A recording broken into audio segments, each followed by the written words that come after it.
There we go. Thank you. All right, meeting is called to order, and we are now. Can we get the agenda so it's a little bit bigger? All right, thank you. Okay, so Commissioner, Vice Chair, can you please do a roll call, see if we have a quorum?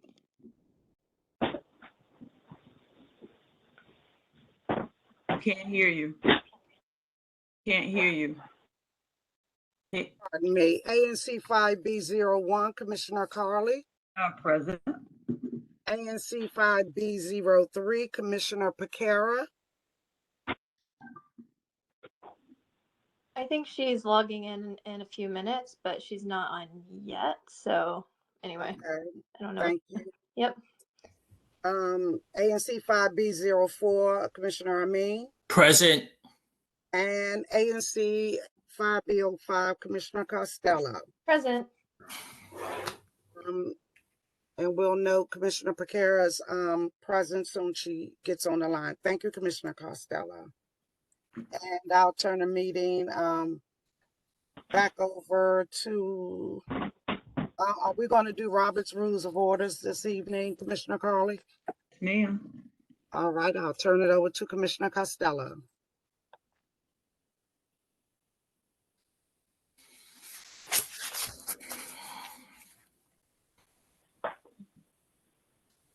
I'm sorry, I couldn't unmute myself for a second. So I think Commissioner Carley, you just wanted me to explain that we are going to hold a space for public comment a little bit later on in our agenda. And until that time, the commission will be engaging in commission business. So commissioners will hold the floor while we're debating items and taking votes on things. And we'll give the floor to our guests who are invited to speak tonight. Did I miss anything? No, ma'am. All right, thank you. Oh, and sorry, I think we always say that if people are unable to comment verbally, I think we usually keep the chat open in case residents need to use the chat to ask questions or weigh in on issues. So I think that should be a function that we'll have available as well. Okay, that's it. Okay, great. Thank you. I noticed you're in here twice, Commissioner Costello. Okay, so we do have a quorum, and you guys understand Robert's rules. This also applies to the commissioners. Please be respectful of each other.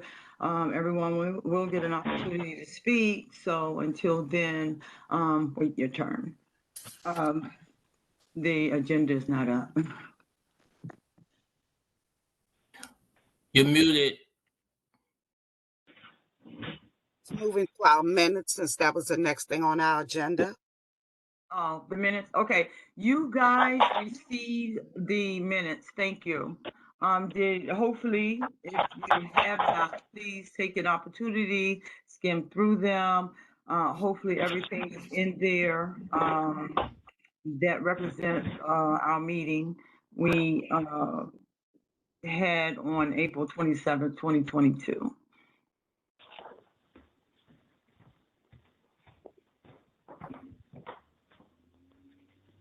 I want to make sure we got all the Treasury's business in there, which was the quarterly report, basically to reflect checks that we wrote or that was written.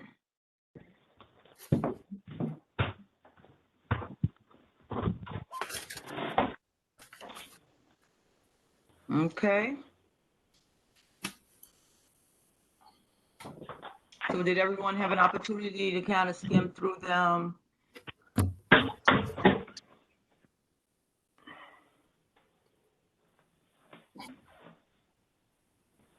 Did we also vote on the NOI? Maybe I missed it when I was scrolling through. Is it the last meeting? Yes, we did. Commissioners, I just got a notification from our community that someone said we did not approve the agenda. Are we going to approve the agenda? Thank you. I appreciate that. Thank you. Thank you, community members. So I'm sorry, was Commissioner Higgins NOI on there? Yes, it is. I think what's confused is that Commissioner Higgins had. Am I on here twice? I'm hearing the echo. Okay. Commissioner Higgins had 4 items up for vote, and one of the items was removed. We voted to remove that item because in the beginning, when we went through the agenda, we did not remove it from the agenda. So we basically voted to have it removed during the resolution portion at that time. So yeah, that is on there. The bench, is that what you're referring to? No, there was a truck restriction for Otis Street. So Yes, I do that see is. I think what you're referring to, the Yeah, would motion you to remove. bring it down? I think that was the first item that was Oh, voted okay. on. Okay, then I might have missed it. Yeah, if we could just scroll back up, I just wanted to make Give sure me everything's 1 complete. second. Okay. And then I'm just checking it against the agenda that we had that you had sent out for that meeting. Let me pull up my Let me agenda see. so I can track while we make sure I have a copy in front of me. Wait a minute. I'm trying to, okay. Okay. There it is. All right. So I got my own copy, no problem. All right. The benches are on there, but what Commissioner Costello is speaking in reference to was the NOI for DDOT, where they were doing the overweight vehicles from South Dakota Avenue to 13th Street. Was that not the first one on there?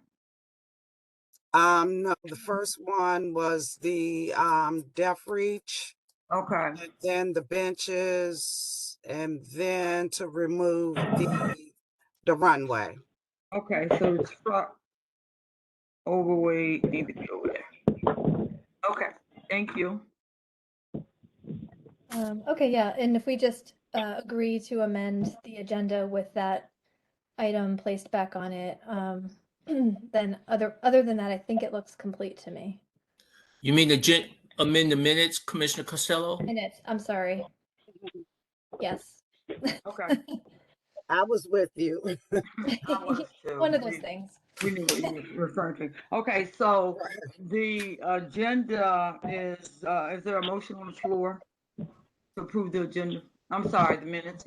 I'm still trying to. Yeah, I can, I move to approve the minutes from our April meeting with the addition of Commissioner Higgins' Otis Street truck restriction resolution that we adopted. I second. Okay, the motion is on the floor to approve the minutes from April 22nd, is that? 7th. Is that the April 27th? 27th, with the addition to add the NOI for the trucks traveling, was that 13th? 13th and Street Northeast to South Dakota and Otis. 13th Street. Oh my goodness. If we could ask everyone if your background is loud or noisy to please mute yourselves.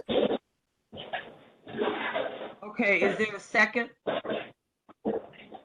I had already seconded. Okay, thank you. Okay, the motion has been second. A roll call vote. Commissioner Higgins, 502. Okay, give me 1 second. 1 second.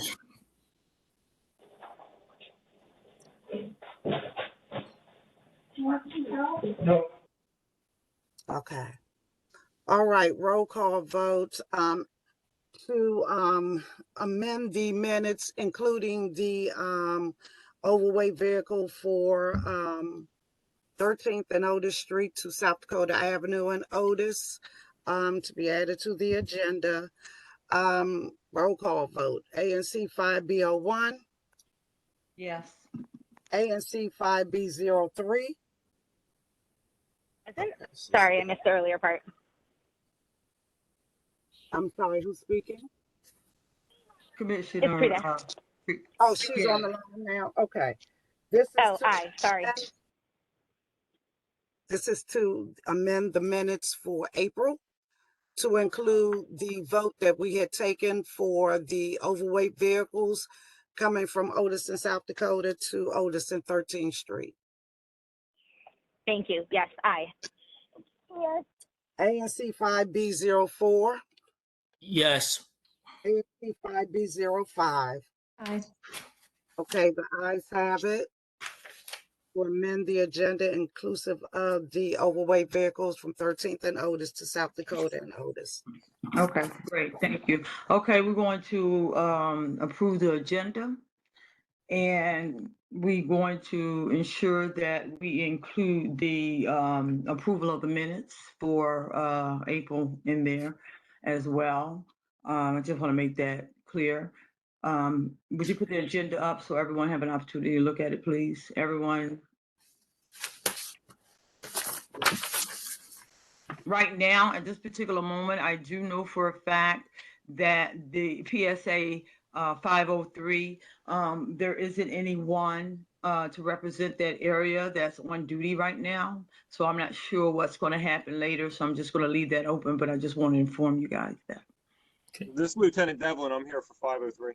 Yes, hey, thank you. I just talked to someone, but okay, thank you. I appreciate that. So just erase everything I just said about PSA 503. All right, so you guys have an opportunity to go over the agenda. Basically, this is about approving it. Anyone have any changes? Anything they want to remove or add at this time?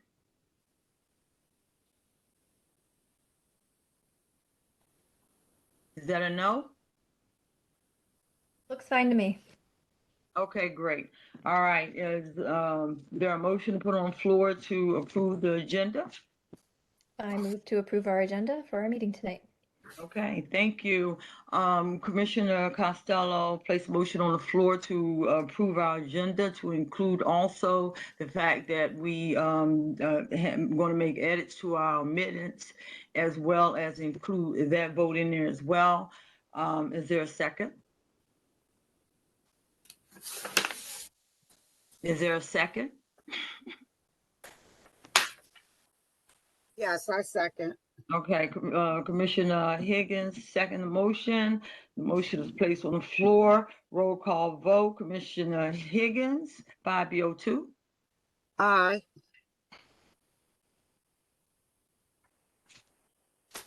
5B03, Commissioner Prita, Piekara. Aye. 5B04, Commissioner Amin. Aye. 5B05, Commissioner Costello. Aye. Aye. The ayes have it as unanimous.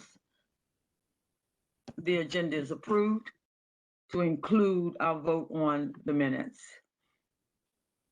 Okay, next we have our treasurer's report. Yeah, good afternoon, commissioners. Good evening, commissioners. Good evening, community. So treasurer's report.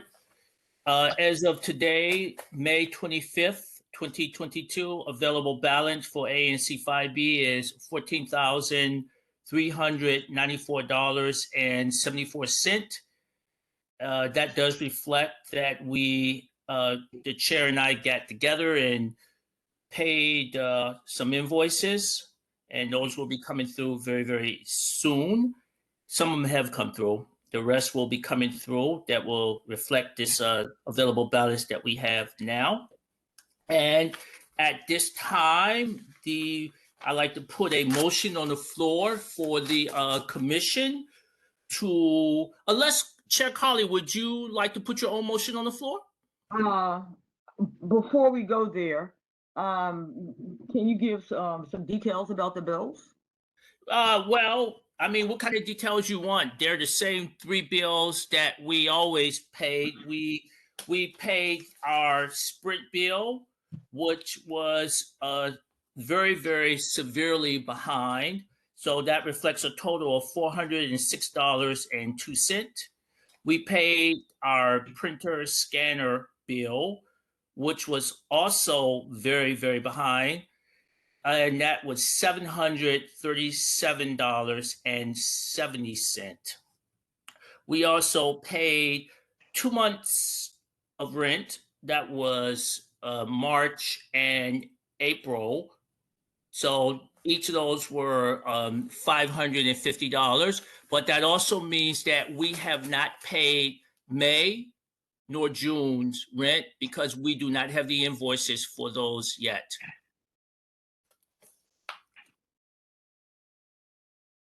Anything else you would like added? You think should be added?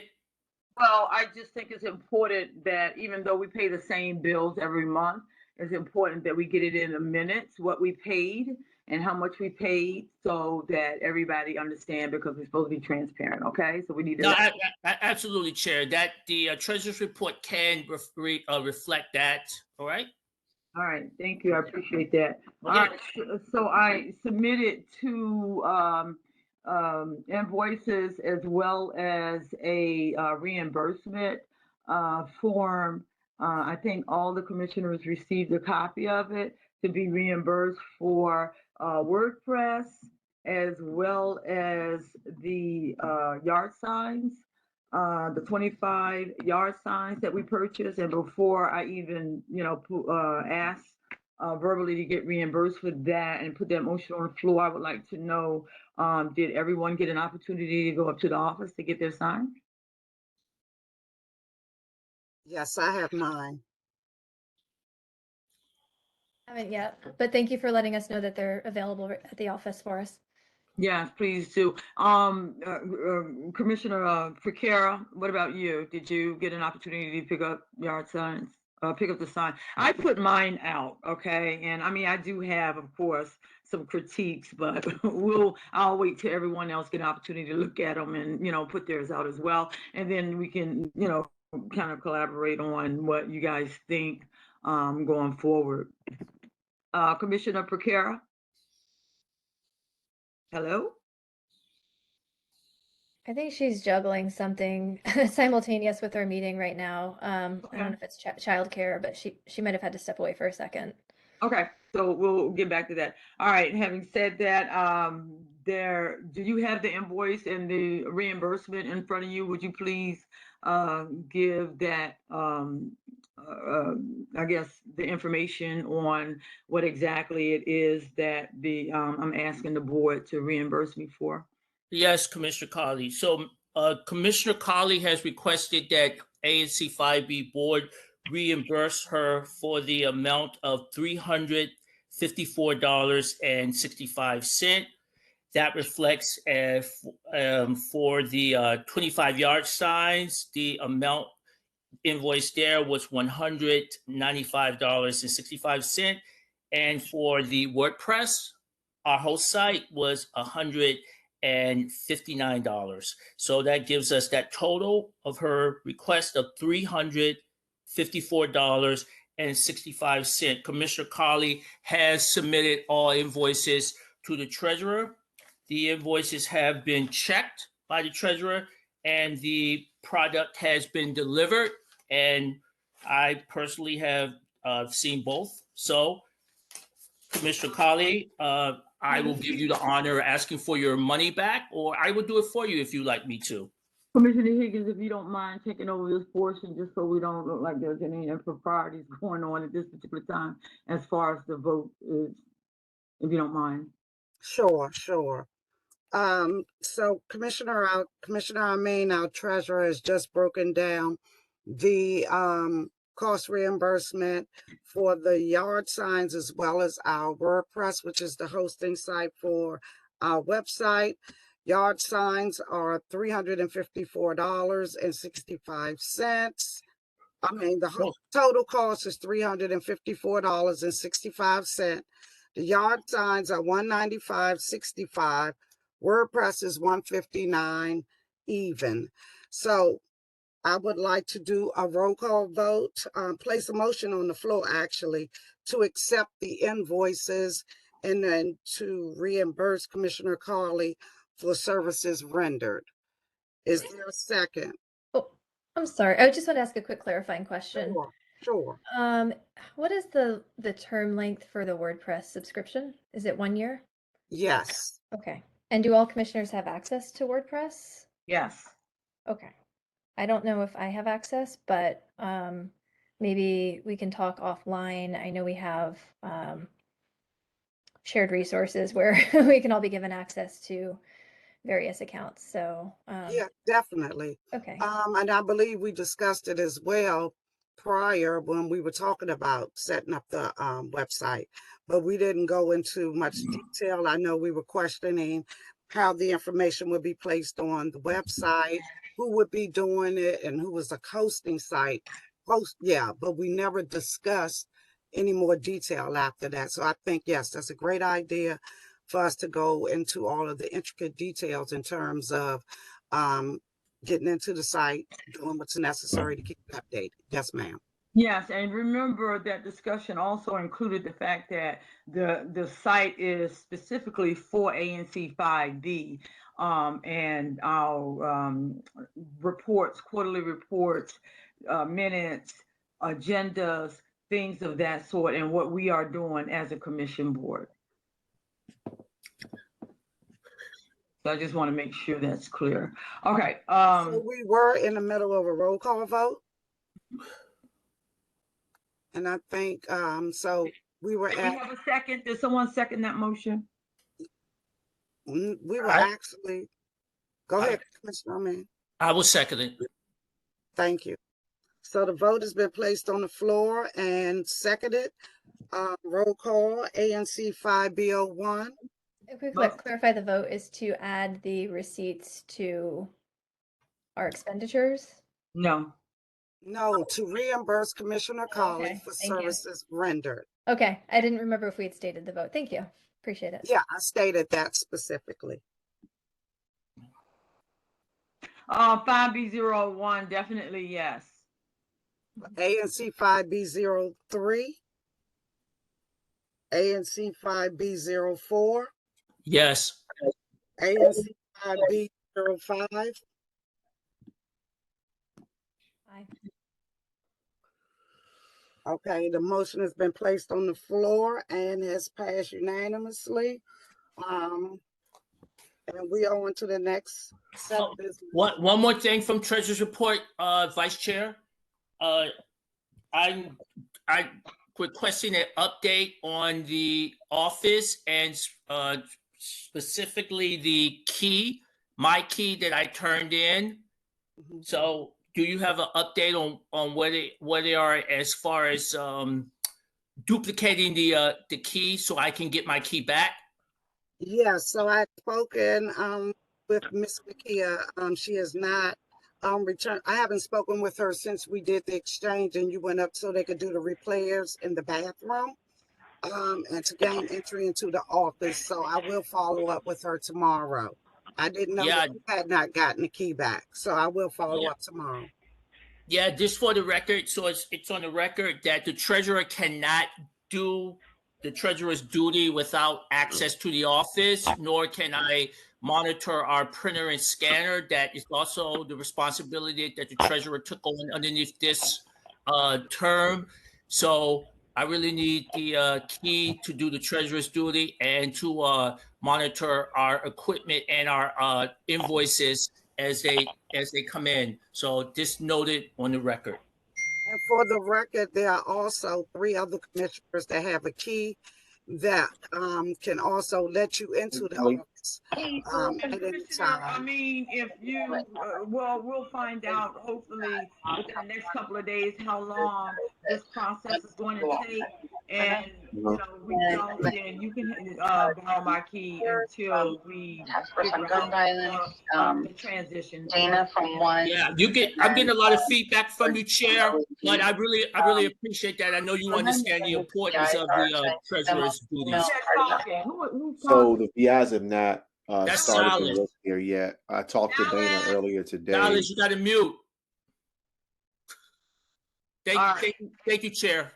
All right, thanks. Okay, so we're gonna move on. So, Treasurer, is there anything else we need to vote on? No, that concludes the treasurer's. Oh, Chair Higgins. I mean, Vice Chair Higgins. You muted. Is there anything else? No, I'm asking you. So there's nothing else that, as a treasurer, we need to vote on? No, nothing else from treasurer, but it looks like vice chair is trying to speak. So I don't know whether she wants to bring something to the treasurer's attention. Well, I did want to know if you want to comment on the auditor's report that was sent out a couple of days ago in reference to fiscal year 2020. If you had read that report. I have not. So I request to do that in June. What do you? I'm not. What do you mean? I'm not. I have not read the report, Vice Chair. No, the reason why I asked that is because they send out a report on the commissions based on what services were rendered, did they follow protocol, what they were hit for as commissions as a whole, and actually name what ANCs did whatever. So I was hoping that Commissioner Amin would speak to that because the report was actually pretty good. And ANC 5B was not amongst any of that negative commentary, I believe, that we were accused of. So I just want to say I think it's a good read and much appreciated. And sometimes you just have to wait and let things come out for themselves. So I was hoping that you would share that wonderful news. Well, Commissioner Higgins, I'm sorry, I didn't hear you. Could you repeat everything you just said? Well, but before we do that, but no, that's all I wanted to say. That's all. I just wanted. If you don't mind, Treasurer, please take the opportunity to read that thoroughly so that you will be able to come back and kind of do, give that information and share it with the public. Because again, we want to be transparent. Absolutely. It's to quote the chair of 2022, I am only one person. So I will get around to that, and I will report in COW and in June's meeting for the community. Thank you, Vice Chair. Mm-hmm. Awesome. Thank you. Okay, so no more treasury. We're done with that. Now we can move on. Do we have the 5BO? I'm sorry. Do we have 405, PSA 405, Captain John Terry? Is he on? I think we're going to start doing like 3 reminders for them. Okay, PSA 503. Lieutenant. Hello, Lieutenant Devlin. Sorry, I don't have video. I'm not on Wi-Fi, so I don't want it to cut out. We can hear you fine. Thank you. All righty. So it's not too bad. I got 6 crimes here for you on the report. 3 of them are violent offenses. So 1000 block of Michigan Avenue on May 1st, there was a road rage incident where somebody shot at somebody else's vehicle. So we do have a suspect for that case. So hopefully that'll be closed up soon. 1000 block of Franklin. There was a robbery on May 5th where a male was walking down the street and snatched a phone out of a female's hand. And then in the 3500 block of 12th Street, the Pizza Mart, someone broke in overnight and stole all the money out of the registers. Other than that, there were 3 vehicles that are stolen. May 11th, there was 1000 block of Otis Street. The car was stolen from out front of somebody's house. May 15th, the 1200 block of Girard, a food delivery driver left his vehicle running and somebody hopped in and took it. And 2600 block of 12th Street on May 17th, again, somebody left their keys in their car and walked away from it and somebody else took it. There was a couple theft from autos. I don't think I told you guys in another meeting the other week. So there's somebody driving around. We're still trying to ID the guy. He hasn't done anything in about a week, but he drives around in a stolen car and goes all over 5D and checks for cars that are unlocked and then goes inside of them. So he's not breaking anyone's car windows or anything like that. And if the doors are locked, then he gets back in the car and leaves. So my best suggestion to everybody is to lock their cars and take their keys. and then that kind of solves that problem. But hopefully he's done probably by now, probably 15 or 20 thefts out of cars. He's not stealing the car himself, just valuables that are in it within the last 30 days.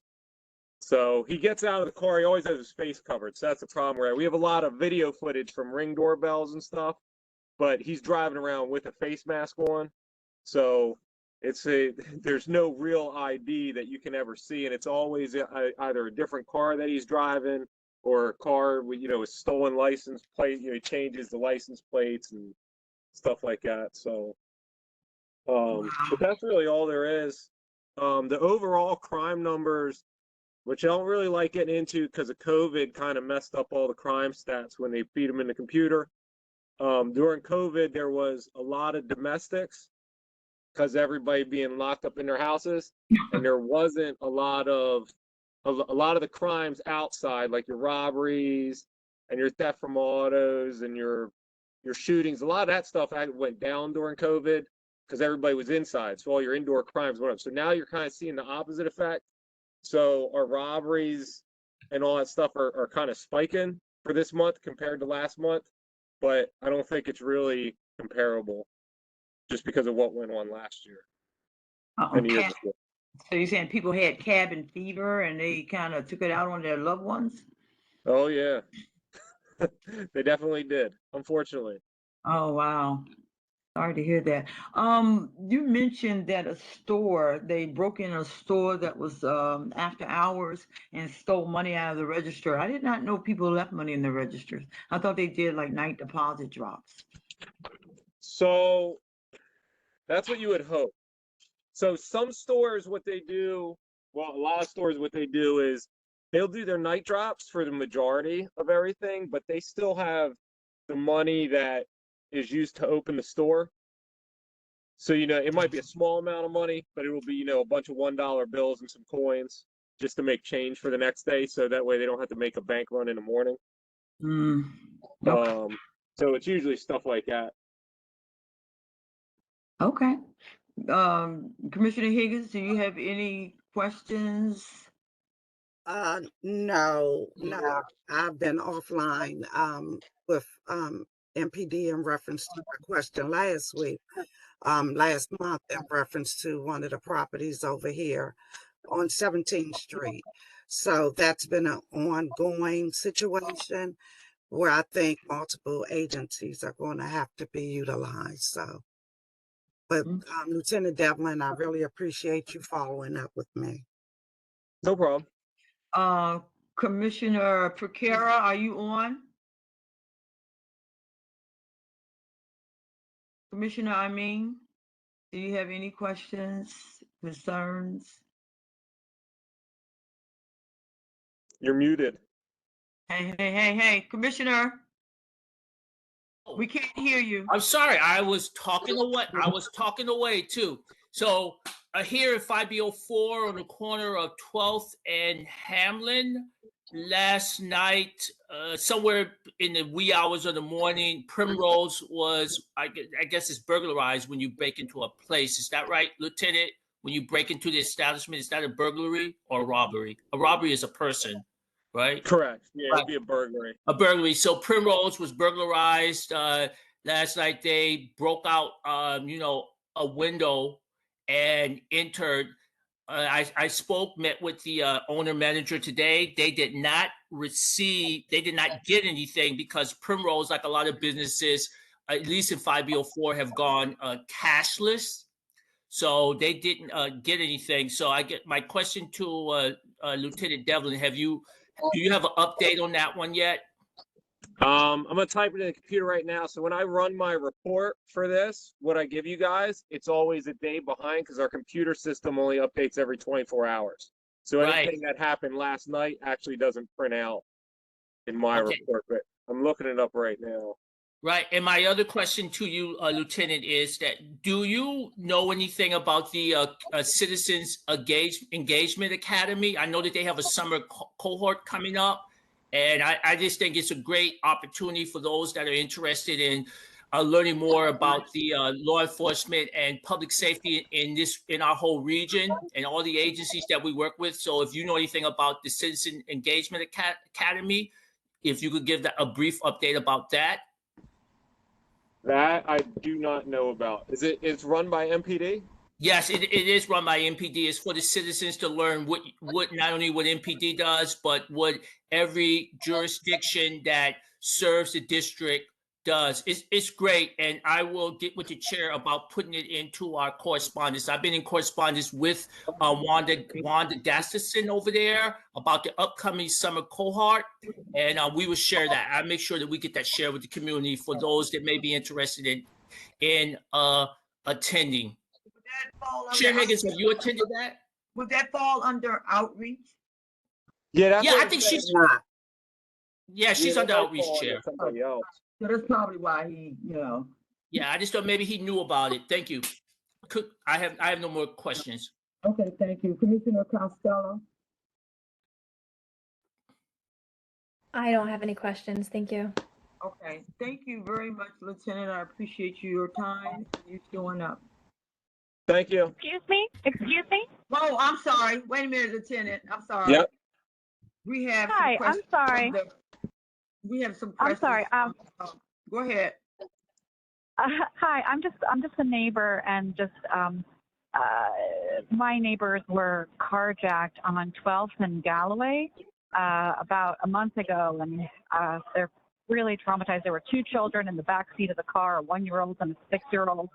And to my knowledge, and to their knowledge, the three suspects that were fortunately later captured on surveillance haven't been caught yet. And I was just wondering if there's any update on that, and if there's anything that can be done, and if there's people been canvassed in the neighborhood. I mean, these three guys that carjacked them were on foot, and just, again, it was extremely traumatic for the family and the husband, the dad, who was trying to, save his girls and fight these guys off, had a lasting head injury for it, and it's like being affected like day in and day out, and it's just really, really sad and horrible. And I was just wondering if there was anything. If you want to have them, I can give you my email address. If you want to have them reach out to me, I talk to them on the phone. Unfortunately, we can't, over these video chats, we can't give updates to individual cases, because we don't, for what it's worth, I can't verify your identity and who's who and stuff like that. But they're in contact with the detective, but I guess, yeah, I just knew this was a forum where you could talk to the people. So okay, all right. Well, thank you. If they have a problem getting a hold of the detective, they can always email me, and I'll make sure they get a hold of them. Thank you so much. Hmm? Oh, awesome. Is there anyone else have any questions that's in the chat room? Anyone else? Any other participants? You have any questions, concerns? Okay. Thank you, Lieutenant. Thank you very much. Thank you. Okay, I think I saw, do we have Mr. Ingram from the mayor's office? Is he on the line? Nope. Okay. From the council member's office, Silas, I think I saw you. Are you still on? Yes, I am still on. I'm having some Wi-Fi issues, so I've got the video off for the moment. But good evening to ANC 5B, Silas Grant, Senior Advisor in the Ward 5 Council Office. I'll be very, very brief. Yesterday, the council voted on the Local Budget Act. And so on June 7th, there will be one final vote on the Budget Support Act. That will also include the supplemental budget. For those of you who keep up with how the budget operates, whenever there's a surplus, there's a supplemental function where additional dollars from the additional revenue is allocated to the FY22 budget. And so that vote, along with the final vote on the Budget Support Act, will take place on June 7th. And so that is, a few days from now, but we've been working extremely hard on a number of different initiatives to try to do what we can to support Ward 5, but also to support the committee that the council member chairs, which is the Committee on Business and Economic Development. Just a couple of quick committee wins. He was able to secure $4 million for the Commercial Acquisition Fund, which is the second year in a row that we've been able to secure $4 million for that fund. That is an opportunity for small businesses to be able to purchase the property that they operate out of. There's also a $10 million fund that will support Black homeownership in DC as a whole. So another committee win in the budget. And just one final thing I'll mention for now, excuse me, there's an additional $1 million to expand DMPED grants, the Deputy Mayor's Office for Planning and Economic Development, to support small businesses. Again, this is an expansion. There are a number of small business opportunities available at obviouslydc.com. And a number of those initiatives have been supported and initiated by the council member as a result of his work as chair, again, on the Committee on Business and Economic Development. One other note related to legislation and budget, on the ledge side, on June 7th, there will also be a final vote on redistricting. There are some people on this call that were involved in that, and we want to thank you all again for your participation. With respect to ANC 5B, there was a slight modification during the markup, which took place this past Friday. Some of you may know there were folks advocating in 5B for the border of 5B06 and 5C07 to be altered, where the boundary would now be Rhode Island Avenue versus 5C07 coming across Rhode Island. I know Commissioner Piekara, Cheryl Dixon, and other residents in that area were advocating for that. And so that change appeared after the redistricting map was marked up again on this past Friday. The final vote will be June 7th. And it is my understanding that once that vote takes place, that these maps will be in place for the November election for the ANCs. Two quick things really quickly. Commissioner Amin mentioned the Primrose burglary. I reached out to Sebastian. I've not heard back from him yet. I'm going to try to make some time, if not tomorrow, Friday, to try to visit him to see how we can be helpful with respect to that break-in. When they had the previous break-in, we connected with Sebastian and was able to help try to get more police presence along 12th Street. And so we'll try to do that same effort again. The last thing I'll say is I know that I believe the name was C. Jelks. The person talked about the carjacking. I want to be able to put my email address and my phone number in here. I would love to be able to try to connect the council member to reach out to the victims of that carjacking. So I'll put my information in the chat for everyone, but certainly I want to make sure that the person, I think C. Jelks is the name, is able to reach out to me so that we can connect the council member to that family. And so with that, I'll give the floor back. All right, thank you. I have a question. You said that there were some markups after, I guess, that the commissioners may have had some input, and it was only in 5B, so it wasn't in any other ANCs? I'm just mentioning what was impacting you all as 5B. Okay. There were some other changes. There was one in Riggs Park as well for Ward 5 during the markup, but the one that impacts 5B is the altered border between 5C07 and 5B06. Okay, so I'm assuming that there's not going to be any input from anyone else, that this is a done deal. So at this particular point, there's always an opportunity for someone to advocate, but I cannot guarantee that there'll be any changes at this point. But there are opportunities for residents, commissioners, civic leaders to be able to reach out to the subcommittee, but also the committee of the whole at this point, because the redistricting map is before the committee of the whole at this point. Okay, thank you. You're welcome. Anyone else have any questions for Mr. Grant, Silas? ANC, Commissioner Higgins, do you have any questions, comments? No. Okay, Commissioner Piekara? Commissioner Amin,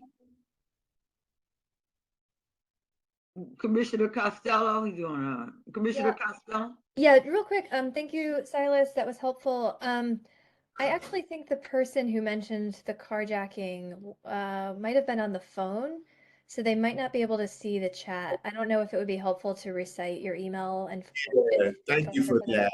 I didn't realize that it was a person on a mobile phone. My name is Silas, Silas Grant, Grant.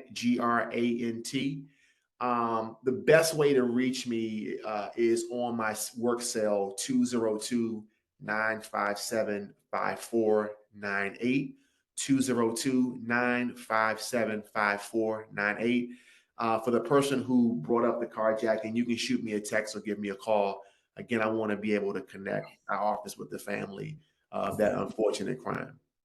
Also, I just want to inform everyone that Silas' email is on the agenda. So if it was sent out, and if that, if anybody can get the word out, they can also, use his email if you forget the phone number or unable to, kind of pass the number along. So his email is on the agenda. Okay. All right. So I think that's everyone. Now we have community. So is there anyone in the community that's in the participants that have any concerns or questions? Vice Chair, can you monitor that the chat room, please? Yes, ma'am. Anyone want to make any comments, concerns? Is someone on here that states they live on the 1400 block of Otis Street? There's a fire hydrant across from the street, and the hydrant is corroded and neglected. Who handles the maintenance and how often? Because, wait a minute. Because if there's a fire, I'm not sure if that hydrant will work. So that would be DPW. Is that correct? The fire hydrants? The fire hydrant? Silas, you still with me? I'm sorry, I had it on mute. Yes, DPW is the appropriate one. Thank you. Okay, and if you live on the 1400 block of Otis, you can give me, send me an email. I'll put my email in the chat. That is my SMD. I'm Commissioner Higgins, so I'll put that in there and we can get that taken care of for you. And then we have Miss Jelks, Mr. or Mrs. Jelks, who has their hand up. You have the floor. Okay, thank you. Can you hear me? Yes, ma'am. Can you hear me? Yes, ma'am. Okay, because I'm going. You keep going in and out. I came in late, so I wanted to know if we had report from Police District 4D. I came in on 5, and I know last meeting 4D wasn't represented, and on Upshur Street, we're in their PDA. Yes, ma'am. And they So was 4D was invited, and they did not show up today as well.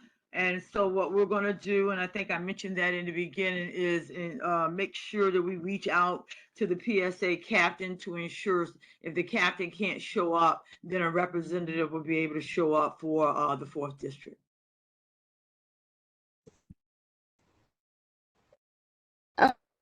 okay. Thank you, Madam Chair. Thank you. Is there anyone else, any other participants? Yes, we have Oliver Blue. He noticed that the latest ANC meetings haven't been posted to the YouTube page.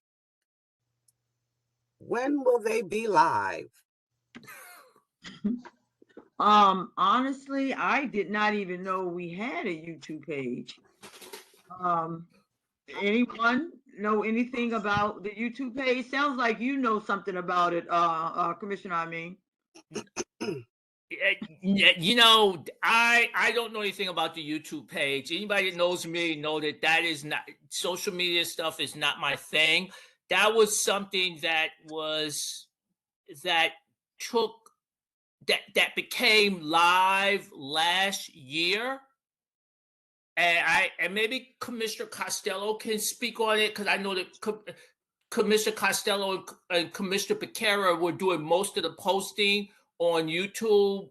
And last year, so maybe she could, Commissioner, do you know anything about going live again? Oh, well, here's the thing. I'm sorry, you said it was Mr. Blue? His name was I Mr. don't. I'm sorry, Commissioner Amin.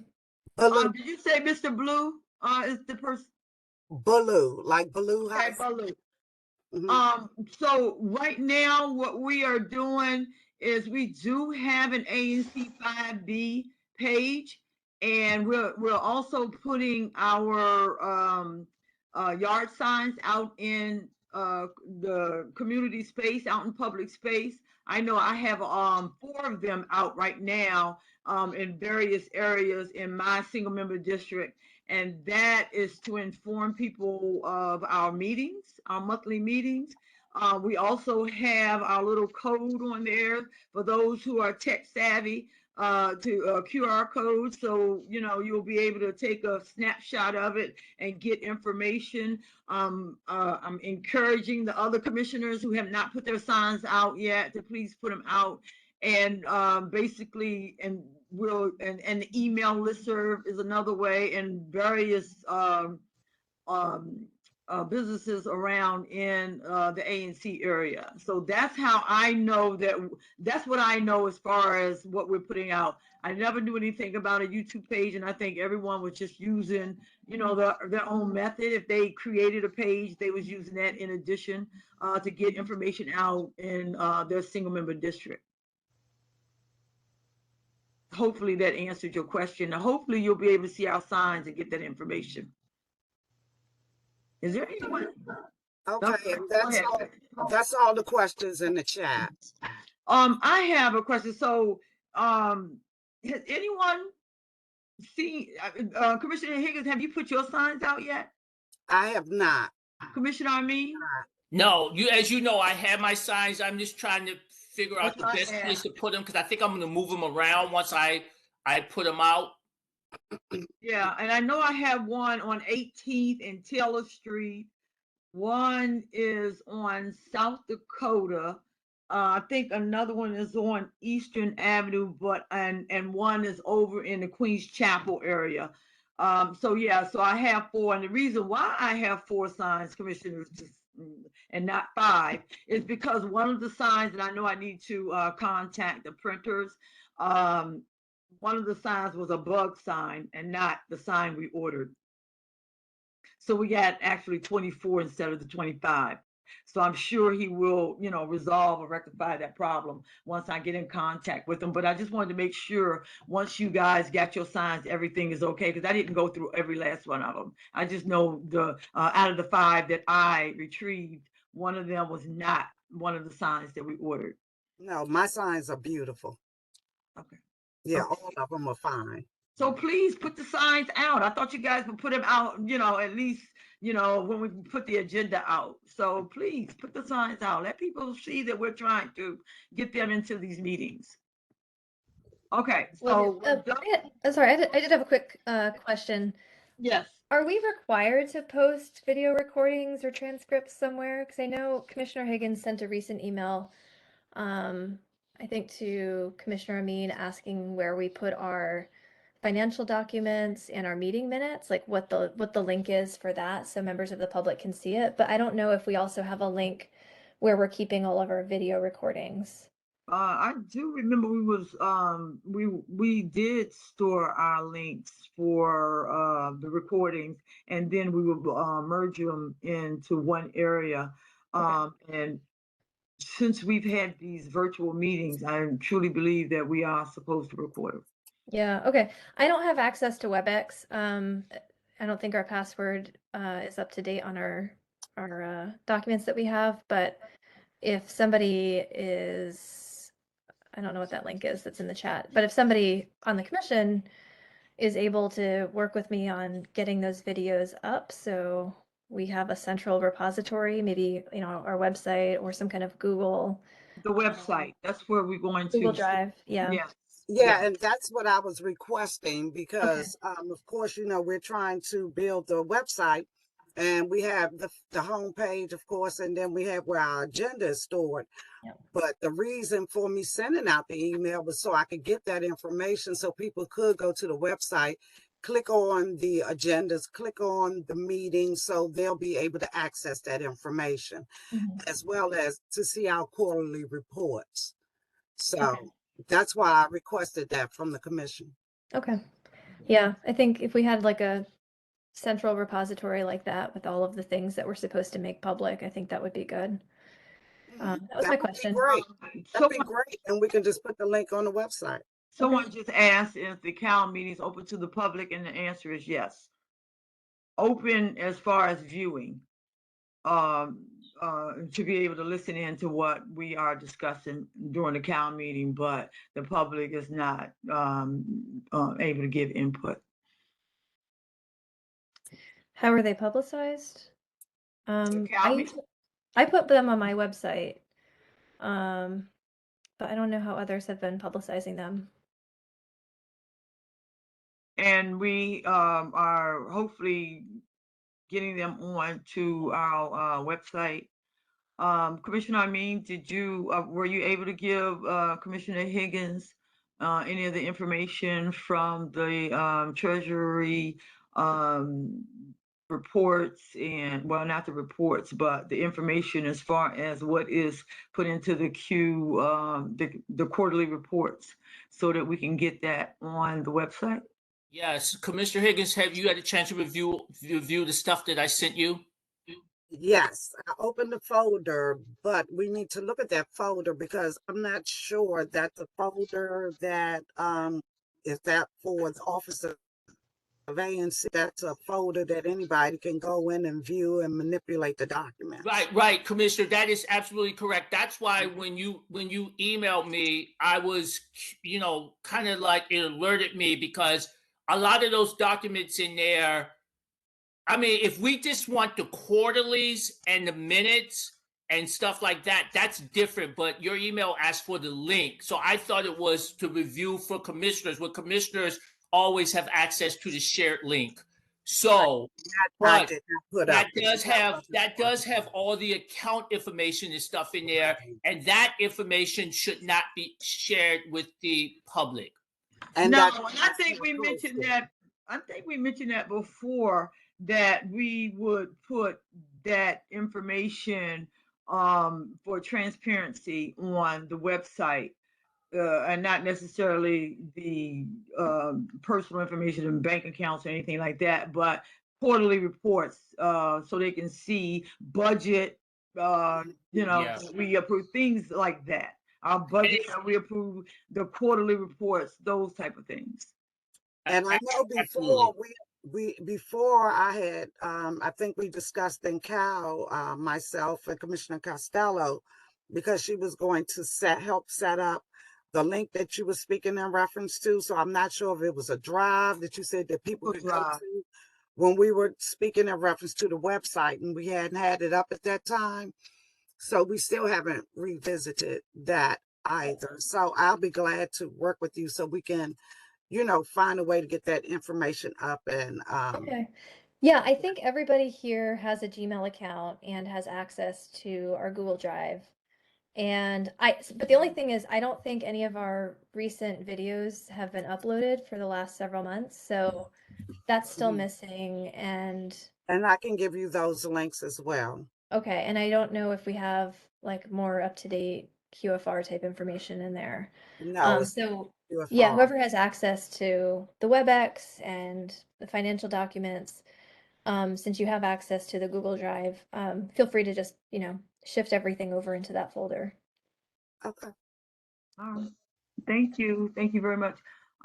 So we're gonna move on, and I think we have single member district report and Commissioner Higgins. Do you have anything to report? No, I don't have anything this evening. Thank you. Commissioner Piekara? Commissioner, Yeah, she asked me to, she's unable to unmute right now. She asked me to say that she is working, I think, with Councilmember McDuffie's office on scheduling a meeting about Brentwood. Let's see, sorry, here we go. About the Brentwood strip, and I think they're hoping to get something confirmed in the next couple of weeks, and hopefully it will be an in-person meeting. Brentwood, The Brentwood strip, it's over, I think, near Rhode Island Avenue. Gosh, I don't know exactly where because it's in Are her you talking district. about the Triangle area? I think so. 14th, 14th Rhode Island in Brentwood. yeah. Somewhere around there, I think is, yeah, I know it's come up in previous meetings where they've had some issues with crime in the past. So that's what she just asked me to plug for her SMD report. Okay. Commissioner Amin? Nothing. Okay. Commissioner Costello? Okay, I have a couple of things. We have a new playground coming in at St. Joseph Seminary, and that should be opening.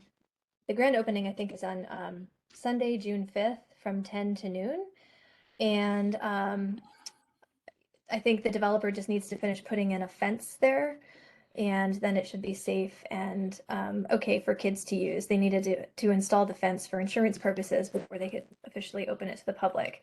The rain date for the grand opening is June 12th, so 1 week later, and that's at 1200 Barnum Street Northeast. And the other thing I wanted to mention, and to my colleagues, I will email you this information as well. Last Friday, I got an email from UIP, a developer and property management company, and they are planning on developing the commercial strip across from Turkey Thicket sometime in the next couple of years. And they're not planning on, at this point, they were not proposing to do a planned unit development or PUD. So they're planning on developing it by right. And they sent me some of their design plans, which I'll put in the chat so everybody can review. And my colleagues, I'll email those to you as well. However, the Atlantic Electric Supply Corporation building, it used to be, it's a historic building. It used to be known as the Brookland Bowling Alleys. And it's a national, it's on the National Historic Register and the DC Historic Register. So the developer is not going to demolish that building at all. In fact, they're going to try to keep it as a feature of the development by building around it in a way that showcases it. Yes, it is an Art Deco style building. It's very cool. And so they do need to go before the Historic Preservation Review Board to make sure that the additional parts of the building that are newer they don't compete with the design of the Brooklyn Bowling Alleys building, the historic building. And so their hearing before the Historic Preservation Review Board is on June 23rd. And so they're asking for ANC review and for a vote on our agenda on June 22nd. So all of this is not a lot of time, but I think the purview of our review is fairly limited in scope at this point. There will likely be 2 other opportunities for the developer to come before our commission for, additional engagement with the community and for us to weigh in again. One is with respect to a zoning matter. They may need to go through some kind of review process with respect to the building height, and then they may have to go through a separate process with DDOT because currently where that commercial strip is, there are a number of curb cuts or driveway entries where traffic can enter and exit from. And the developer is planning on what they call abandoning them or getting rid of them and just making it all one level sidewalk without any vehicular access from 10th Street. All of the access will be behind the building through the alley. And so they have to go through DDOT to get approval to abandon those curb cuts.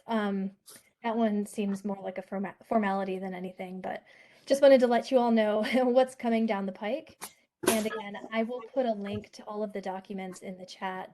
And if there's anybody on the phone who cannot see the chat, who wants to review the documents, my email is 5b05@anc.dc.gov. I can email that to you, 5b05@anc.dc.gov. Those are the big updates for me. So I'm going to mute myself, but happy to answer any questions. No, don't mute yourself so quickly. Thank you. I appreciate that. That's very good for you to, transparency, giving that information out and giving everyone a heads up. Can you give me the location again, 10th Street and It's 10th and Michigan, basically. It's a commercial strip. So right now, I think there's a vet in the strip. There's a Petite Scholars daycare and the Atlantic Electric Supply Company and a couple of food establishments in there. I do want to say, because I have gotten this question from people, and I've been in touch with Lashada, who runs Petite Scholars. The current tenants have leases, most of them have leases that go until sometime in 2024. So when I spoke with the developer earlier this week about the project, they assured me that they were going to let those leases continue through the end of their terms. And I hope they mean it, but that's what I was told. And so I've gotten, some emails, and I think Lashada's also gotten some emails from parents who are concerned about possibly losing their daycare in the next year or two.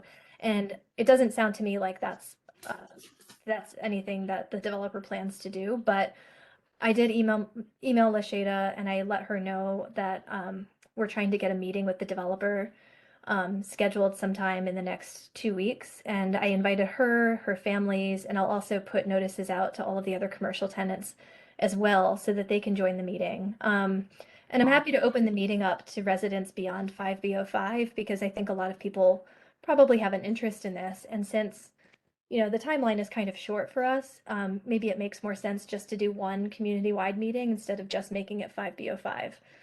So awesome. that was my thinking about that. Okay, I'm open to your feedback. And so when you say matter of right, what is that going to entail? Yeah, so let me see.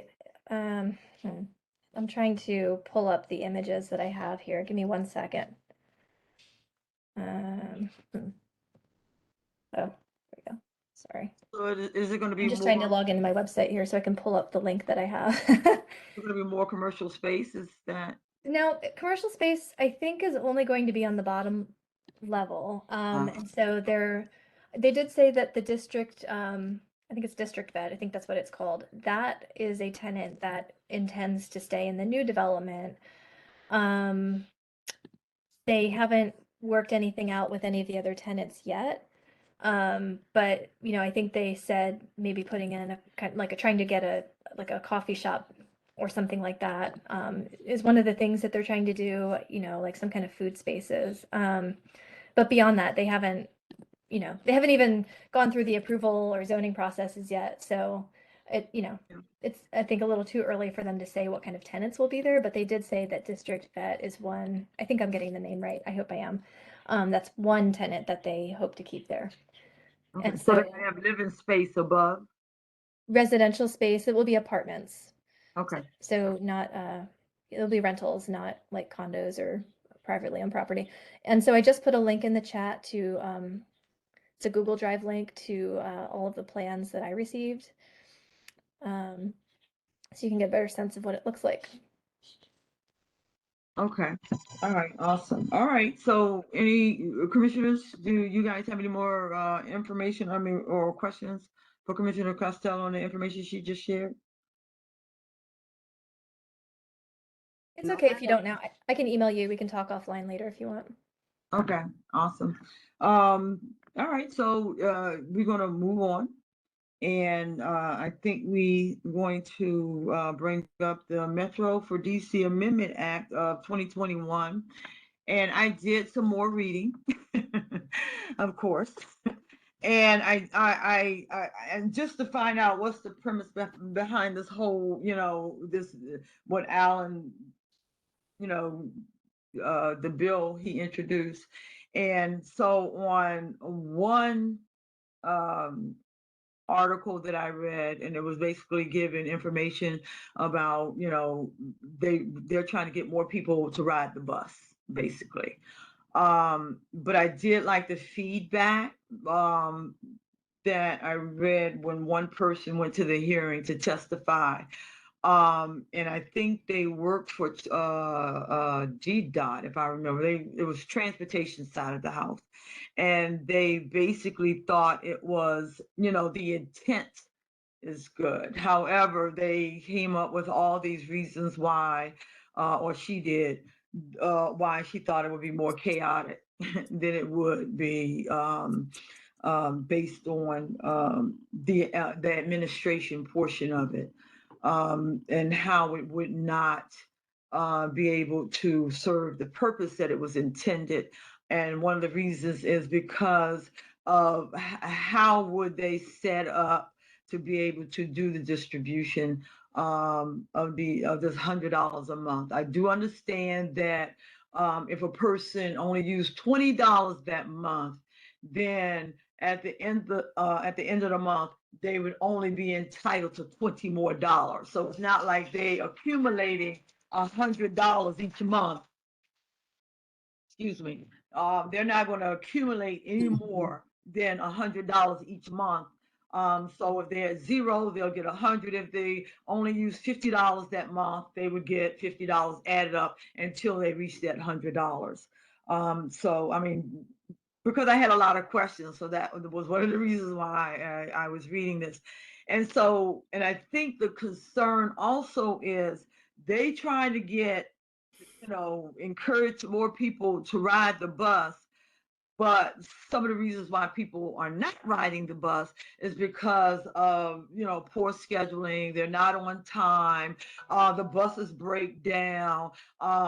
Safety issues. So there was a lot of concerns that they didn't think that people would ride the bus, even if they, people's concerned about, okay, the wealthy is going to get this money.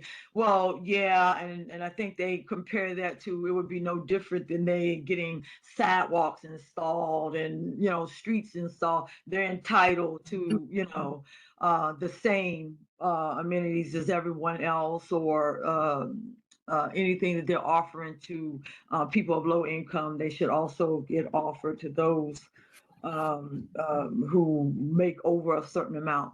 And those who are already receiving it, like in the government, they, giving it out as incentive, they would not get that. So they would not be entitled to that as well. So that was some of the things that, of course, I was concerned about, but it still did not resolve that concern or answer the concern of, people who are entitled to it, will they be able to get it? Because they're opening up the floodgates, and they're not going to have, and how and who is going to distribute it. They still haven't decided that. How, is there going to be some central location? Will they be doing it down at where they're giving out food stamps, or where they're giving out Medicaid insurance? Yeah. And they said that they don't think that they will have the personnel to be able to service those who are entitled to it, like the low income. Yeah. Your I thoughts?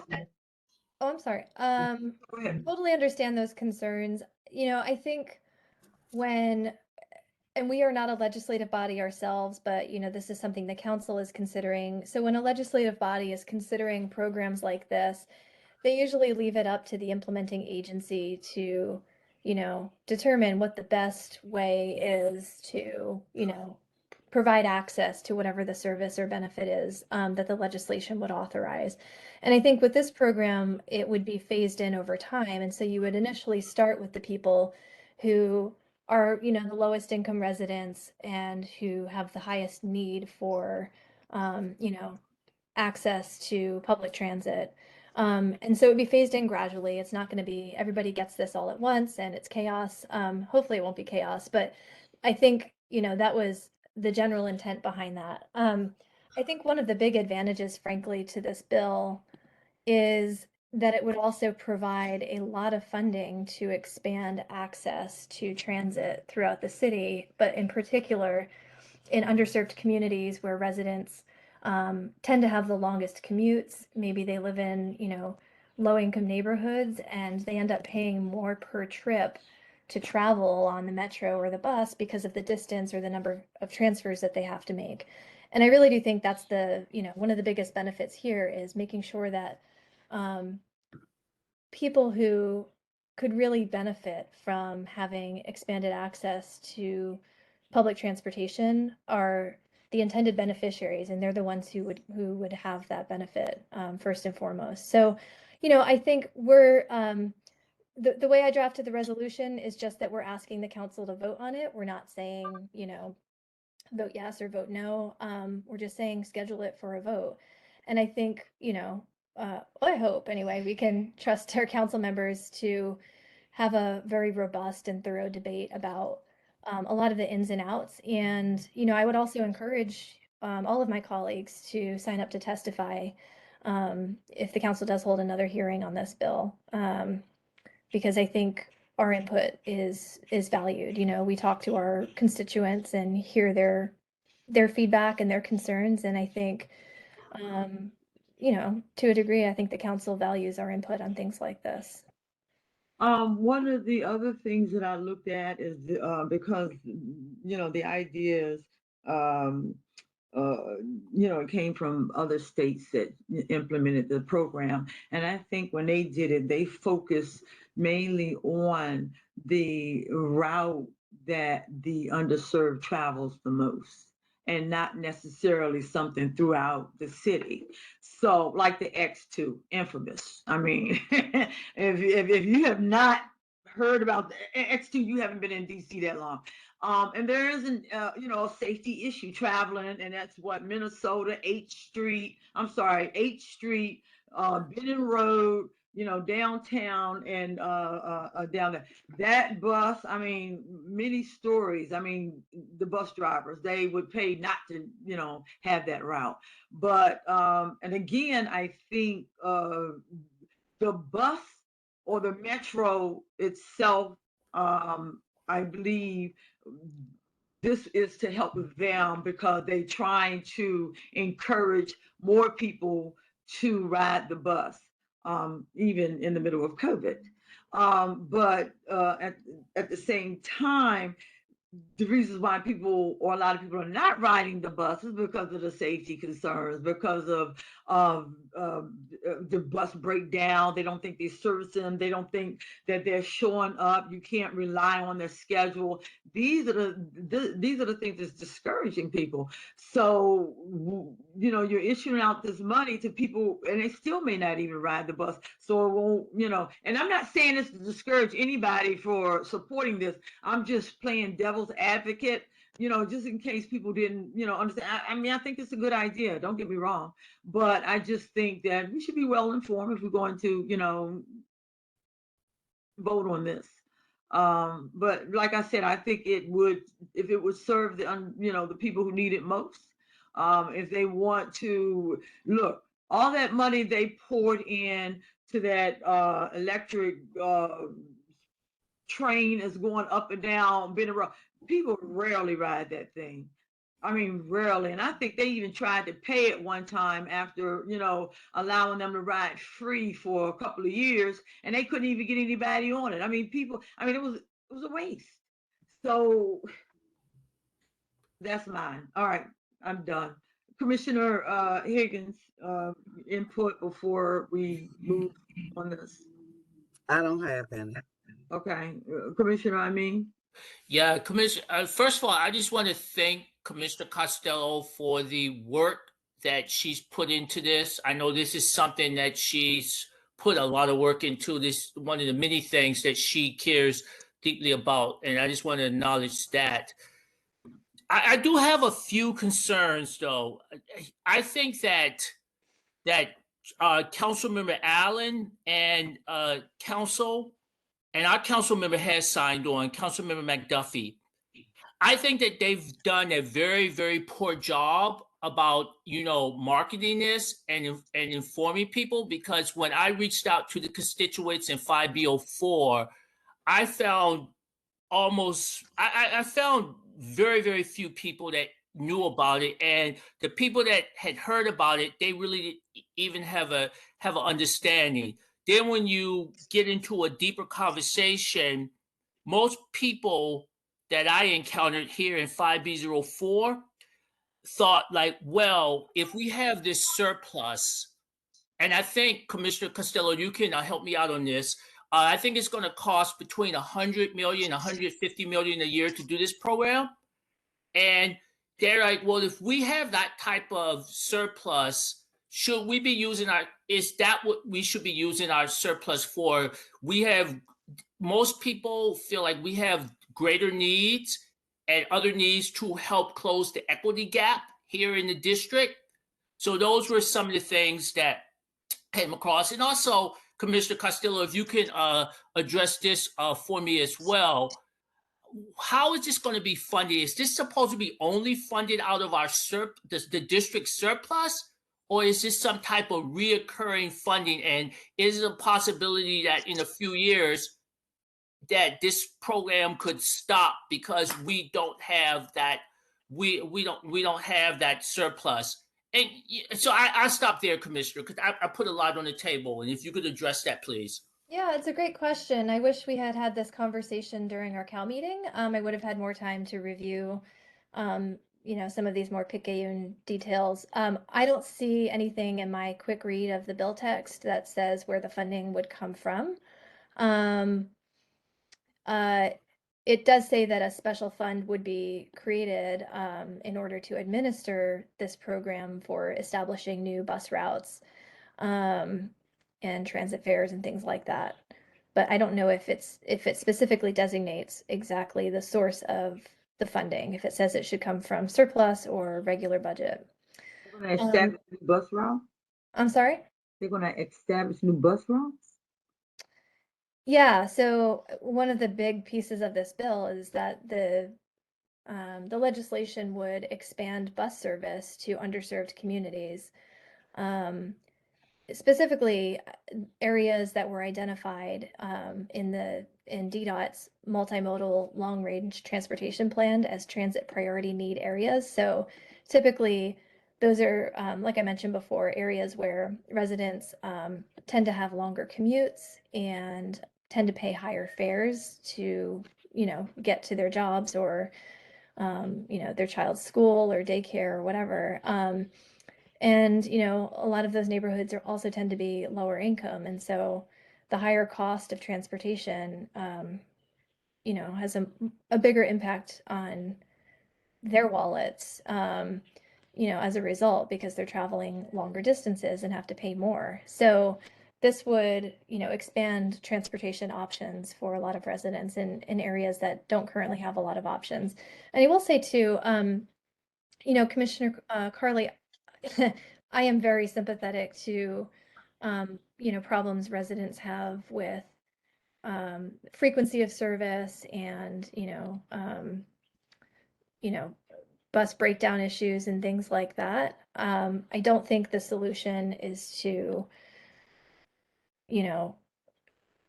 say that we should not invest in public transportation. I think that's why it's important that we do invest in it. And I think this is possibly a legislative vehicle that would help the district do that.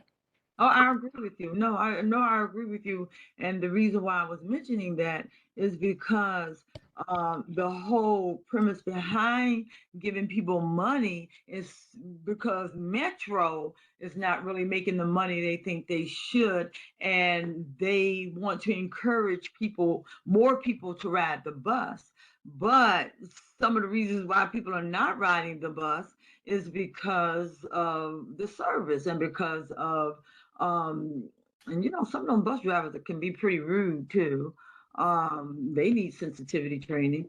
But basically, so, in the bus schedule, if someone is expecting a bus to come at 4 o'clock and it doesn't show up until 4:20, then they can't rely on it. It's not a reliable, a source of transportation. So basically, this bill is about trying to help Metro generate money, get more people to ride the bus. But they need to do a focus group and find out why people are not riding the bus in the first place.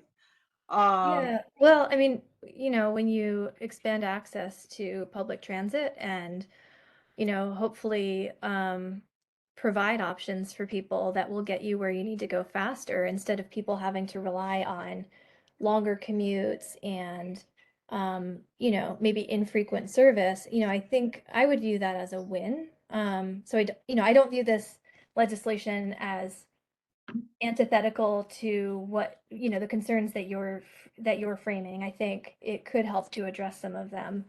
Well, you know what? I think, and I'm not saying, I mean, again, I'm all about trying to, encourage people to, help us have one of the best, transit system there is in the United States. But at the same time, it would also be nice if that option to ride a bike or encourage people to do something that's a little bit more healthy. Yeah. Like, what did you have in mind? Bicycles. They have all these bikes, just things like that, encouraging people to walk from point A to point B. Yeah. Just things like that, because we've become very lazy, where we can't even walk a fraction of a block. I mean, people get in their car just to go 2 blocks, or get on the bus just to go 3 blocks. Fair enough.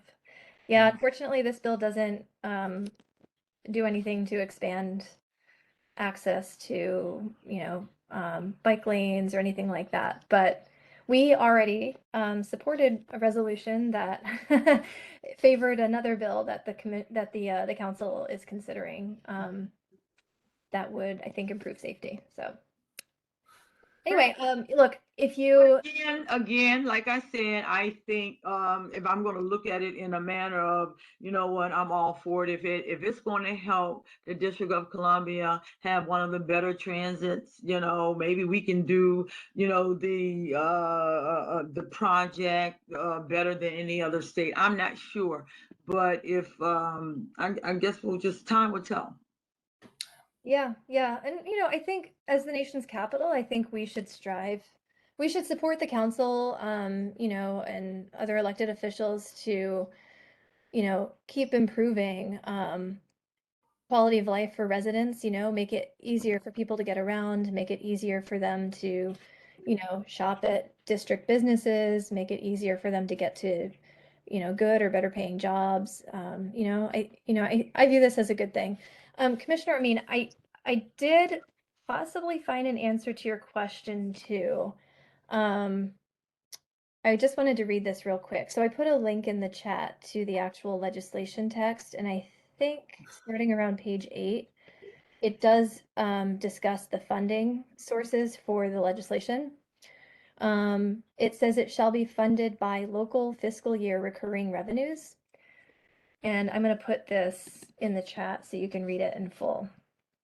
It's kind of a lengthy description, but I just wanted to make sure you had the answer to your question. Yeah. So it's not letting me. Well, edit. and also, regardless, even going forward, no matter who's sitting on the board, I just hope that once it's implemented, we kind of, since we support it, we kind of monitor it so we can make, recommendations, later on. Look, we supported this, and here's some of the recommendations that we found that was not, it's not working, and hopefully they'll, kind of do something about that. Yeah, absolutely. And I think that's one of the advantages to a program that does phase in over time is you can kind of monitor the phase in process and see, you fine tune it, see what's working, see what's not working, and, hopefully correct anything that isn't working so you can hope for smoother sailing as the program continues, or put the brakes on if it's just not working the way it was intended. Okay. So, Well, yeah. I am ready to entertain a vote. A motion. Okay. Can I move to put it on the floor, or should somebody else do it? Go ahead. No, I have one other thing. Oh, okay. I need to mention. Okay. So, because I think the last resolution that the commission supported, you never sent it back for signature. Are you sending this back for signature so it represents 5B? I mean, I just need to know that going forward. I think I sent you a DocuSign or a hello sign, one of No, ma'am. those. Did you not get it? No, ma'am. Okay. And I think I asked you about that before, but in referencing this, and we'll talk about the last resolution. So you will send, once we Yep. vote on this, this is going to be for signature for, the Yeah. chair and, okay. I will actually, let me see if I can find it here on my screen. Let me share this with you because I have your name and Commissioner Higgins' names here on the bottom of the resolution. Okay. So it's there. Did I sign? No. She hasn't There's a introduced line me. for I you to thought sign. we were talking about the previous one. Oh, yeah. Yeah. What happened to the previous one? I thought I sent it to you. You know, I every did. couple, I every have couple. not yet. Okay, well, I'll look again. Every couple of days, I get an email from, I think it's Hello Sign that says I still have a document out for signature. So if you didn't get it, that would explain why I keep getting prompted to. And you could just send it as an attachment because Okay, I have a program where I can just sign it right there on the screen. okay, understood. Okay. All And right. that was sent to myself and Commissioner Carley, or you saying you sent it to Commissioner Carley? It should have gotten sent to both of you. I think, I don't remember how the signature order gets done. I think one person signs first, and when they're done, the other person gets it. Oh, okay. I don't have any requests. I just checked. I don't have any requests. Okay, I'll From take a that look. sign. Yeah, when we're done, I'll take a look in my account and see what's going on. Okay. All right. So I will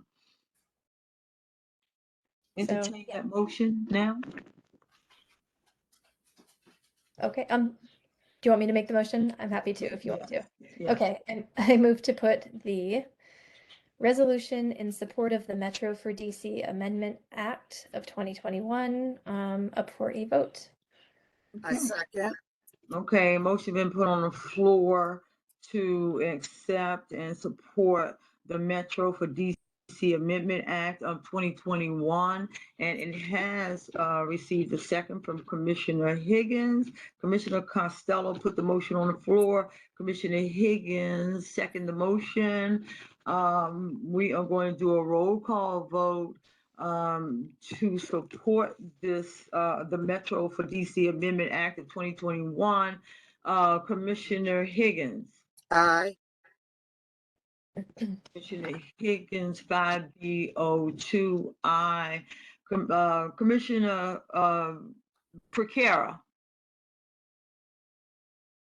I think she dropped off at some point. I don't know if she got Okay. back on or not.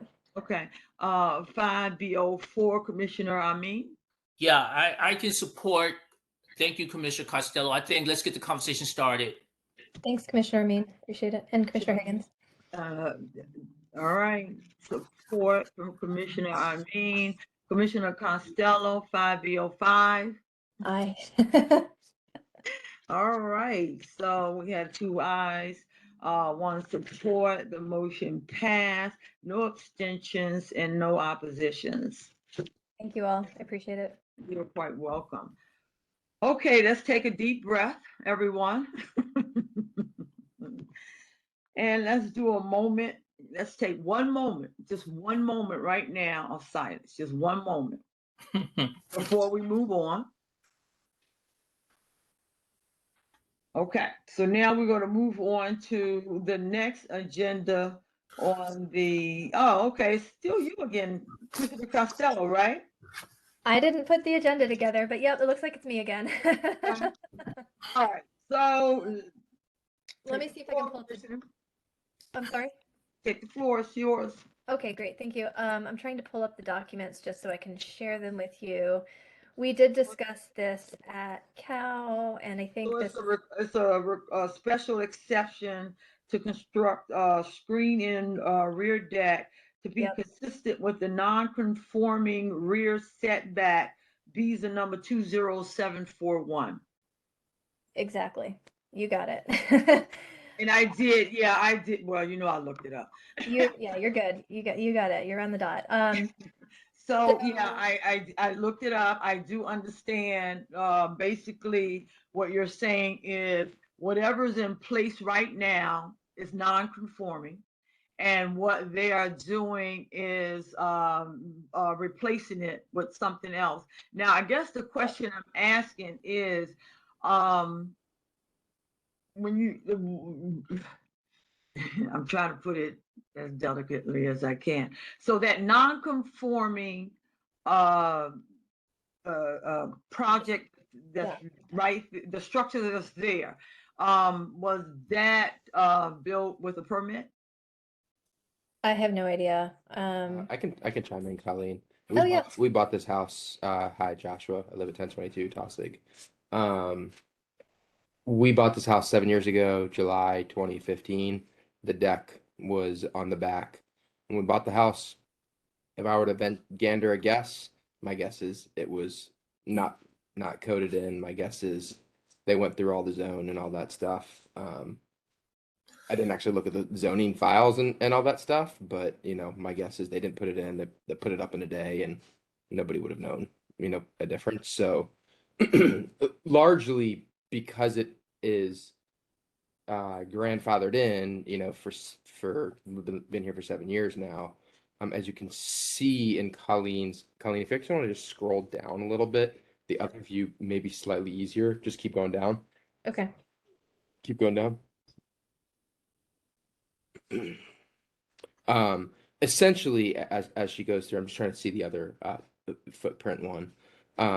Okay. We're keeping the same footprint of the existing stairs. Oh, where is it? Maybe it was up. Yeah, it might have been at the top. Or is this it? Yes. That one's fine. Shadow. Okay, that's the shadow That's the study. shadow study. Okay, that's the bottom. Yeah, so it's all at the top. But basically, Okay. where that's there's the one I had. there's the existing deck, and then the stairs are out on the side. Right here. As you can see, the footing of the new deck will basically just take up where the stairs are. So the only burden ends up being the stairs that are now somewhat closer. There'll still be 2 feet between the stairs, and the new fence that we'll put up there. And then the roof line will be exactly similar with my neighbor, the Douglases, who, if you know them, have been here forever, and have submitted a letter as a part of our special exemption process, approving. So again, we'll keep this similar footprint as the existing structures that are in place, and the same roof line, that's in place, as you can see in the exhibits that have been submitted.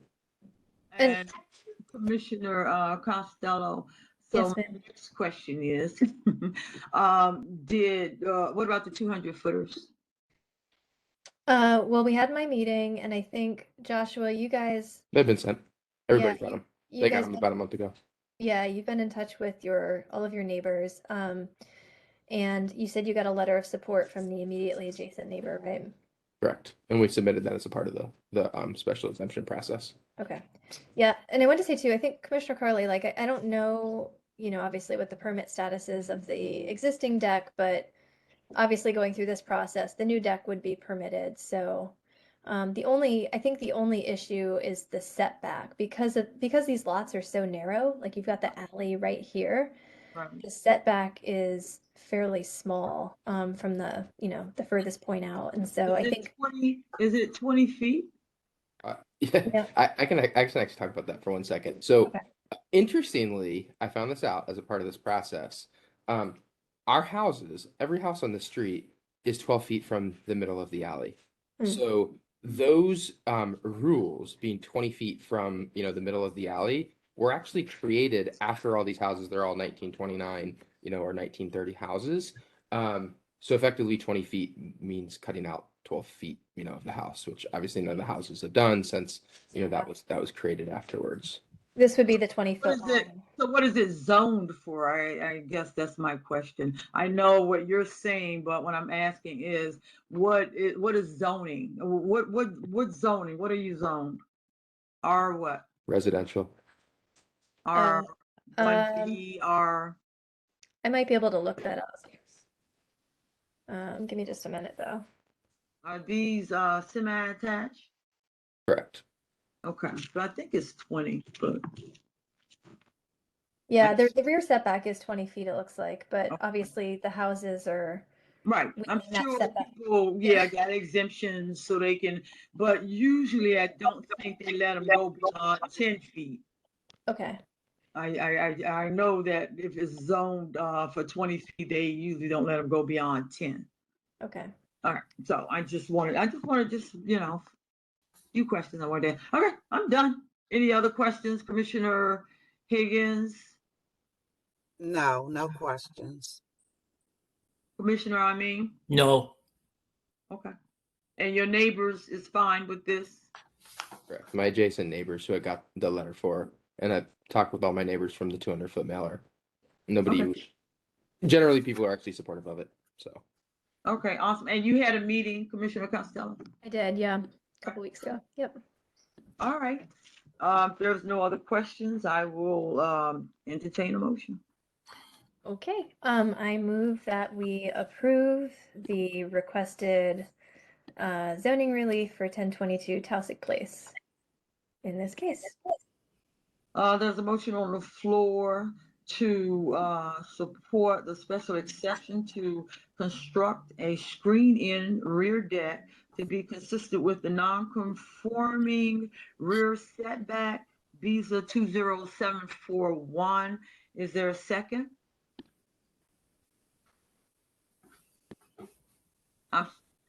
No, I was still viewing what was on the screen and then it disappeared. Okay. I'm sorry, Can you Commissioner. put that back up, please? Yeah. Just put it up for 1 second. I would Yeah. appreciate that. I'm sorry. Give me 1 second. Here we go. Okay. Is this the page that you wanted to look Yeah, at? yeah, or- right okay. there. Okay. And I did check, Commissioner Carley. It is, it's a R2 zone. Okay. Okay. All right. Okay, the motion has already been placed on the floor. Yes, ma'am. I need a second. Okay, I'll second.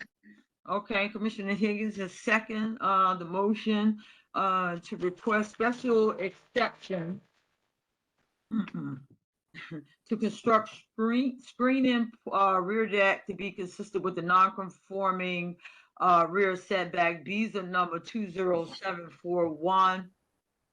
Call for the vote. 5B02, Commissioner Higgins. Aye. 5B03, Commissioner Piekara. Okay. 5B04, Commissioner Amin. Aye. 5B05, Commissioner Costello. Aye. Aye. Okay. The ayes have it. There's no abstentions, no opposition. The motion passed. Thank you. Appreciate it. You're welcome. thank you all for your time. Nice to meet you. You're welcome. Commissioner right. Costello was on the road tonight. Last month, I think it was me. We kept going down the list. She was on the road tonight. I'm done, I think. That's it for me.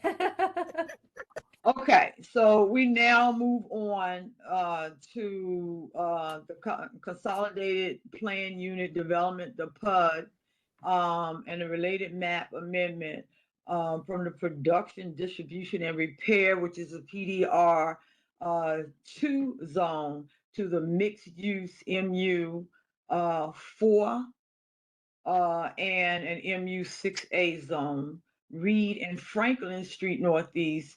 This is zoning case number 2204. And before we get started on this, I do want to mention a couple of things. One, we had this, what came up in our count meeting, which I was going to pull up the minutes from when I mentioned how we would bring these issues to the commission at a CAL meeting so that we can discuss these, whatever it is that you're looking for, opposition or support for, before we can bring it to our full body meeting for a vote. Number one. Number two, I just want to mention that I put the PUD on here because that was one of the resolutions or suggestions by Commissioner 5B04 to bring it up for a vote. And during that meeting, or during the CAL meeting, when we started asking questions about it, you wasn't sure about how many units, whether or not, you know, I mean, it was just several things that we asked you in, you know, trying to gain more knowledge about this PUD before, you know, we felt comfortable about bringing it up for a vote. And so as a result of you not being able to give us a lot of information, we thought it was best that we have a special meeting.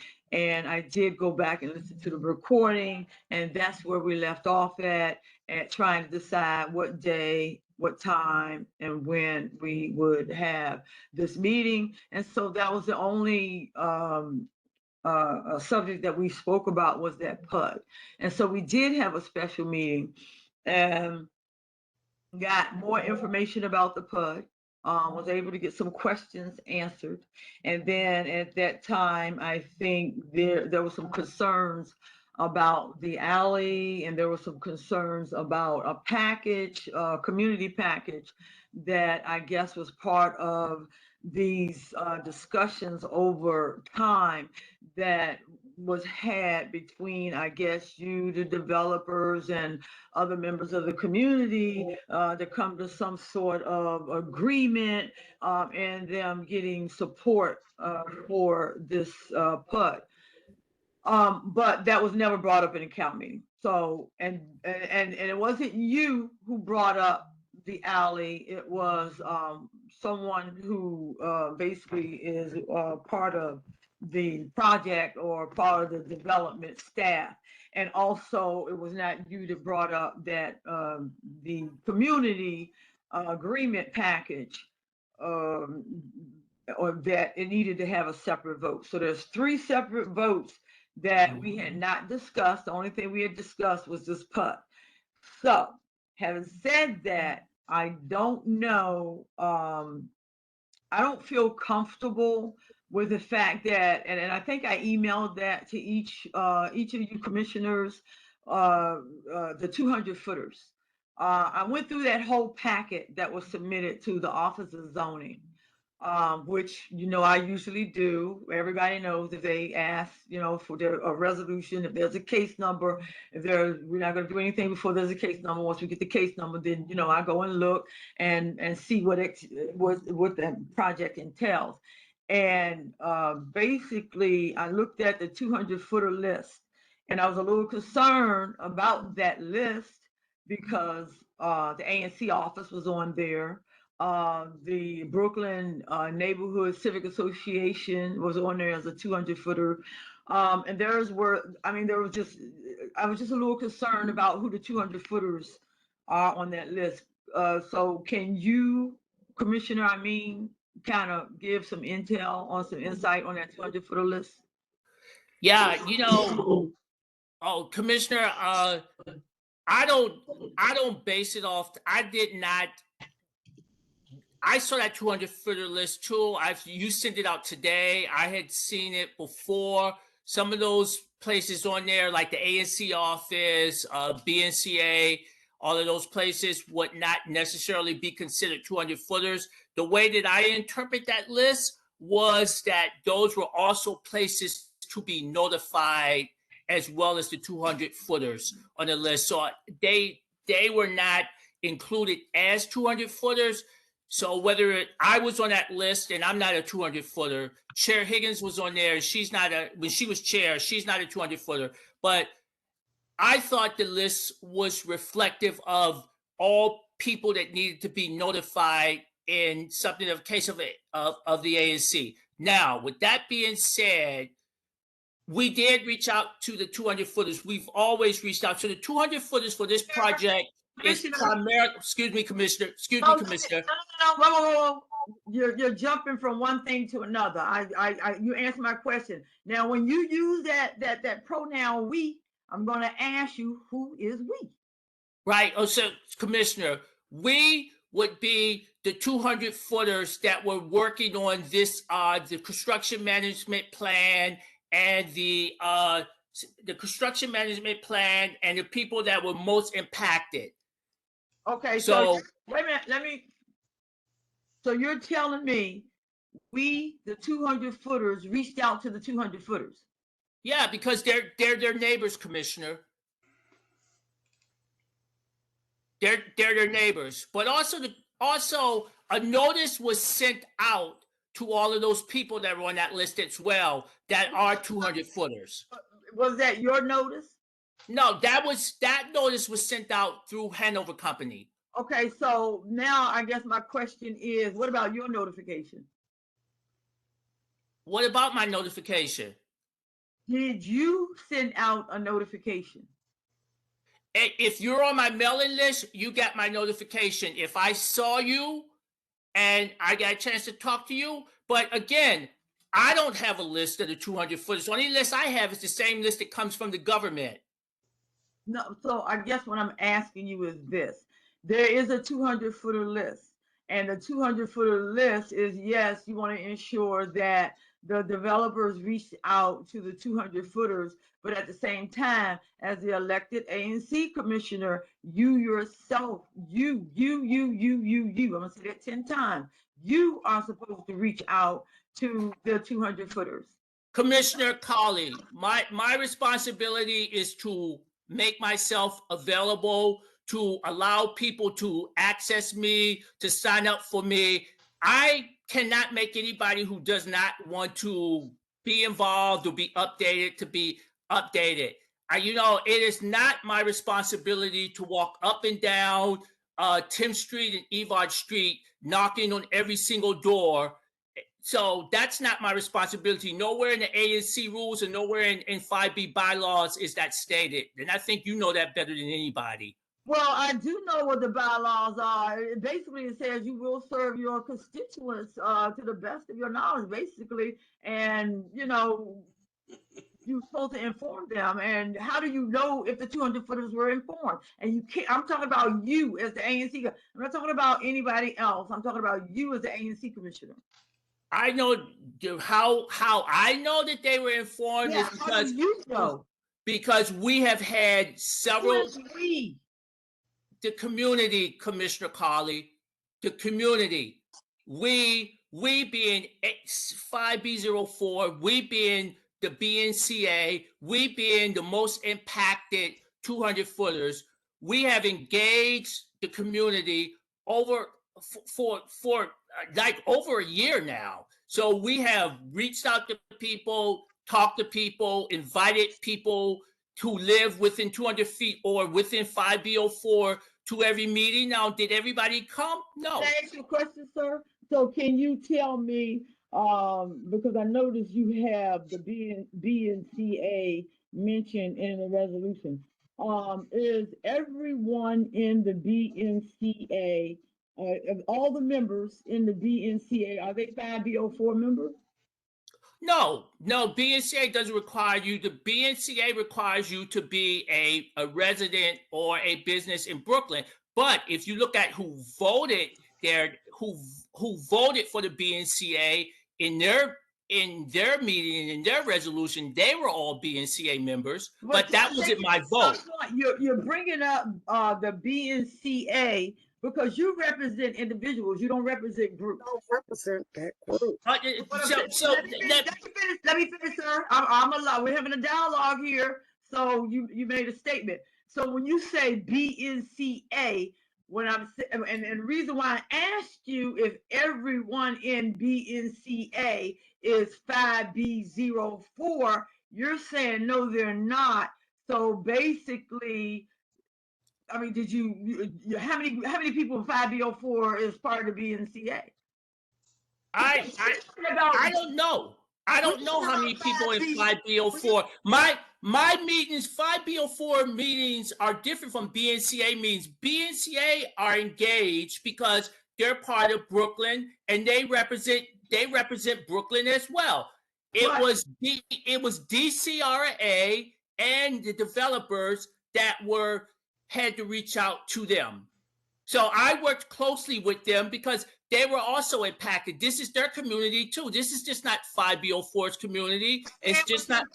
I understand what you're saying, Commissioner, but what I'm asking you is, because you keep bringing up BNCA, and what I am saying is this: you are was elected by those who is 5B04 and live in 5B04. Now, my next question is, that project, is it located in 5B04? Correct. Okay.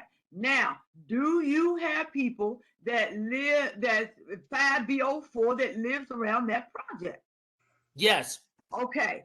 Did you, as the ANC commissioner, reach out to those individuals as their elected official to let them know that this is what's going to happen? I'm not talking about whoever did what. I know the developers are supposed to do that. The developers should reach out to them at least once to inform them what they're going to do. At that point, you as the ANC commissioner, you are supposed to reach out and say, hey, look, you now know what's going on. I need to get feedback from you guys so I know how to represent you. Yes, Commissioner. The short answer is yes to what you just asked. Yes, what? Because you just said it's not your job to knock on everybody's door. And now you're saying yes. So which one is it? Yes, that I reached out to them. Yes, they were informed, updated, invited in. I know that you probably do not receive, you're not on my mailing list. You do not receive my emails or anything like that. But if you take the time to review the last 2 years of my emails, you would always see that people were invited to every meeting and they were updated on everything that was going on, and that continues to happen. Well, I think the problem is, you just said for the last 2 years, we just got a case number this year. Well, Commissioner Carley, we knew this project we didn't start on this year. We knew that it had to have a map amendment. We, the community, knew that it had to have a map amendment. We knew that we addressed the issue in the comprehensive plan back in, when was that? That was 2019 or 2020. So it was addressed in the comprehensive plan. It was addressed in the map amendment. So the process has been ongoing. So the case number came after handover file for the case. The community has always been involved in that. We have been involved in this case for 3.5 years. We were involved because we knew the area was going to go from PDR, as you stated, to mixed use. We wanted to have great weight in that. As it was indicated in past meetings, we could have decided that it would just be a map amendment and we didn't want to do anything. The community decided 3.5 years ago that we wanted to do a PUD. So we've been involved for 3.5 years working towards having this be a PUD, not a map amendment. So did you know 2 years ago they was going to be building 723 units? Oh, how would I know that? Nobody wouldn't have known that till somebody actually took on the project. You don't have to drag us out. Yes or no? You didn't know that 2 years ago? When did you find out it was going to be 723 units? I found out that was going to be probably last year, the end of 2021, when the first plan came back. And as you know, that's changed again. Now there's 600 and some units. Well, what's 600 and something units? Oh, yeah. But my point is, I guess I'm wondering about, because when we asked you, you didn't know how many it was. And that's why I'm asking. I mean, how can you... Well, Commissioner, I don't think anybody knew at that point because it had changed. And I said it had changed. I'm interrupting you. Don't interrupt me. We're going to have a dialogue, and I'm giving you opportunity to respond, so don't interrupt me, okay? Commissioner, just go ahead and ask the questions. Well, I don't need your permission. It's my time. And I don't need yours either. So go ahead and ask your questions. Well, yes, you do. No, I don't. Please, just ask your questions, Commissioner. Yeah, we can end this right now, and just do away with it. and just carry this on to next week. I'm trying to help you. Okay. Commissioner Carley, first of all, I'm not even asking for a vote tonight. So this is a discussion. So let's put asking for a vote tonight. But I am not. I am not. You didn't make like it was stated. I wrote you an email. Commissioner Costello said it. I don't make the agenda. I am not asking for a vote on the PUD tonight. So why did I asked you that? I emailed you that. You didn't respond to me. So let's be clear. And to another point that you just made, if you rewind the tape, I said I have 2 resolutions in the Cal meeting. One was for the PUD and one was for the alley closing. What did I say, Commissioner? I mean, you do not have the floor. Okay? You do not have the floor. Now, you respect me like I respect you. Oh, you don't respect anybody, Commissioner Carley. Just go ahead. No, Commissioner Costello, could we have a point of order, please? Now I muted you. Okay, since you want to sit up there and run your mouth, you lack self-control and self-discipline, then maybe you'll sit there and do what you usually do and just act like a child. Now I think your behavior is really, really appalling. And you sit up here, you want support for something, and then you're going to sit up here and act like, you know what, I'm not asking for a vote. I didn't ask you whether you're asking for a vote. You're always volunteering too much information and prolonging this. Just answer the question. If you are so confident that you did what you were supposed to do, why are you always getting sensitive every time somebody asks you a question? Now, it is your responsibility to go out there and inform those 200 footers however you need to do it. Phone call, email, knocking on their doors. You should be able to provide to this board some sort of list that says, you know what, I approve this, or you know what, I do not approve this. And when I say you, I mean you. I don't mean the developers. I don't mean the developers' lawyers either. We're talking about you. Now, you want us to support this, and yet you don't want to sit up here and do what you are. What's asked of you? What you should. Nobody's asked you to go over and beyond anything. We just asked you to do your job. That's it. And you're talking about you don't. When you walk your dogs, you can go knock on their door. I mean, I just don't even believe you would even say something like that. So if you don't want to put it up for a vote, I tell you what, I was going to give you a solution to this, but since you want to act like that, I'm not going to do it. And you know what? And until you bring it up to, and I wasn't even going to make you do that, but until you bring it up to the Cal meeting, guess what? It is not going up for a vote since you want to act that way. I'm trying to help you, and you want to act like we're the ones who are the villains here. You might as well just go ahead and make it very clear you didn't do what you were supposed to do. And that was bring it up to the Cal meeting. You know what the guidelines are. You bring it to the Cal meeting, and then we bring it up to the full body. You didn't do any of that. So you have nobody to blame but yourself. Commissioner Costello. Yeah, thank you. You know, I think this is a very, well, maybe a good point to say that perhaps we can have a longer conversation when we meet in 1 week. We can kind of hash out some of the issues and concerns that everybody has. Hopefully we can do that in a productive way and then figure out how and when to proceed. I think that would probably be a good use of everyone's time. Just looking at the clock right now, we're a little bit past our. And Commissioner, our I ending mean, time. Commissioner Carley, I don't know who you think you're speaking with. Now, see, I was just getting ready to apologize to you, and now you do exactly what you do. And I muted you just for that very reason. Okay, so basically, when you come to the Cal meeting, hopefully you'll be able to answer whatever questions that we have, and you'll be able to give us. Commissioner Carley, who do you think you're speaking with? To give us the information that we are asking for, and just let us know how you reached out to the 200 footers. That's it. You know what? Stop muting me, Commissioner. Higgins, do you have any anything else you would like to add? No, I'll wait till the cow meeting. I had my hand up for a minute. But some of the questions I had, you did ask yourself. So again, we can speak more and have more information. But I did want to say it is important. I think what really kind of hit me the wrong way was that, first of all, civic associations do not host meetings for ANCs. Developers do not host meetings for ANCs. Again, we are the elected body.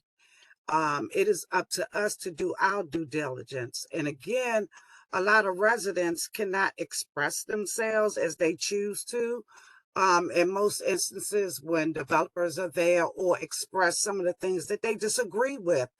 And I think one of those things were brought up when we had the last meeting and you had asked someone to identify themselves. People were really, taken aback by that because, again, they want to be able to express themselves and share their points of view, what they agree with, what they don't agree, what they agree with and what they don't agree with. So, we have to be a little better at that.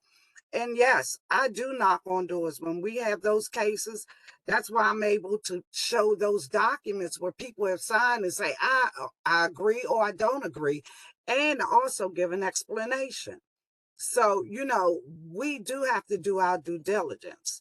And if sometimes, even if I send out emails, and I think Caroline Petty is still on the line, most oftentimes they won't respond, but you get the emails. What you do with it is your business. But I can, and Mr. Williams is on the line.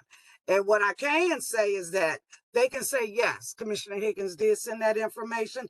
Yes, we did get the documentation. So what they do with it is on them. But we still have to show that we have done our due diligence. And that was just the only point I wanted to make. Thank you. Thank you. I appreciate that, Commissioner Higgins. Commissioner Amin? Well, again, I've done the due diligence of Commissioner 504. So if there is some type of misunderstanding that I haven't, it's not coming from 504. Commissioner Carley, I do think that you're out of line. I don't know why you think that you can speak to your fellow colleague the way that you just did, but it's truly a problem and an issue at this point. Okay? Now, And Commissioner Carley, now you're so big on not wanting people to interrupt you. Commissioner Amin, no, Commissioner Amin, listen, okay? I said. Okay, Commissioner Carley, would you let me finish? You always want people to let you finish, but you don't want to let anybody else finish. Commissioner Amin, I have the floor now. Okay, all right then. Thank you, commissioners. Thank you, commissioners. Like I said, if you want to have something to say, just, you know what, say what you have to say. But if this is about being scolding, you can save that, okay? All I'm saying is let's keep this business fine. Just show us how you reach out to the 200 footers. And this has nothing to do with the developers. It has nothing to do with the lawyers. They did what they supposed to do. You don't have to contact the developers and the lawyers every time you get some information or every time you talk to one of your constituents about this project. You should be able to talk to them and take that information and relay it back and say, hey, this is how, they feel or they don't feel. That's all I'm saying, Commissioner Amin. And Commissioner Carley, that's something that you are saying that I did. That's something that Commissioner Higgins think that I did. You folks have no idea what I did. You don't even take the time to ask me what I did over here. So again, you're interrupting, Commissioner Carley. Do you see this? Do you see this? Do you see this, Commissioner Carley? Okay, so you give me the floor. Commissioner Amin, all I'm saying is this. I do understand and I do know because I have had some of your constituents reach out to me. This is why I'm bringing it up. I'm not just pulling this out of the sky. That's all I'm saying.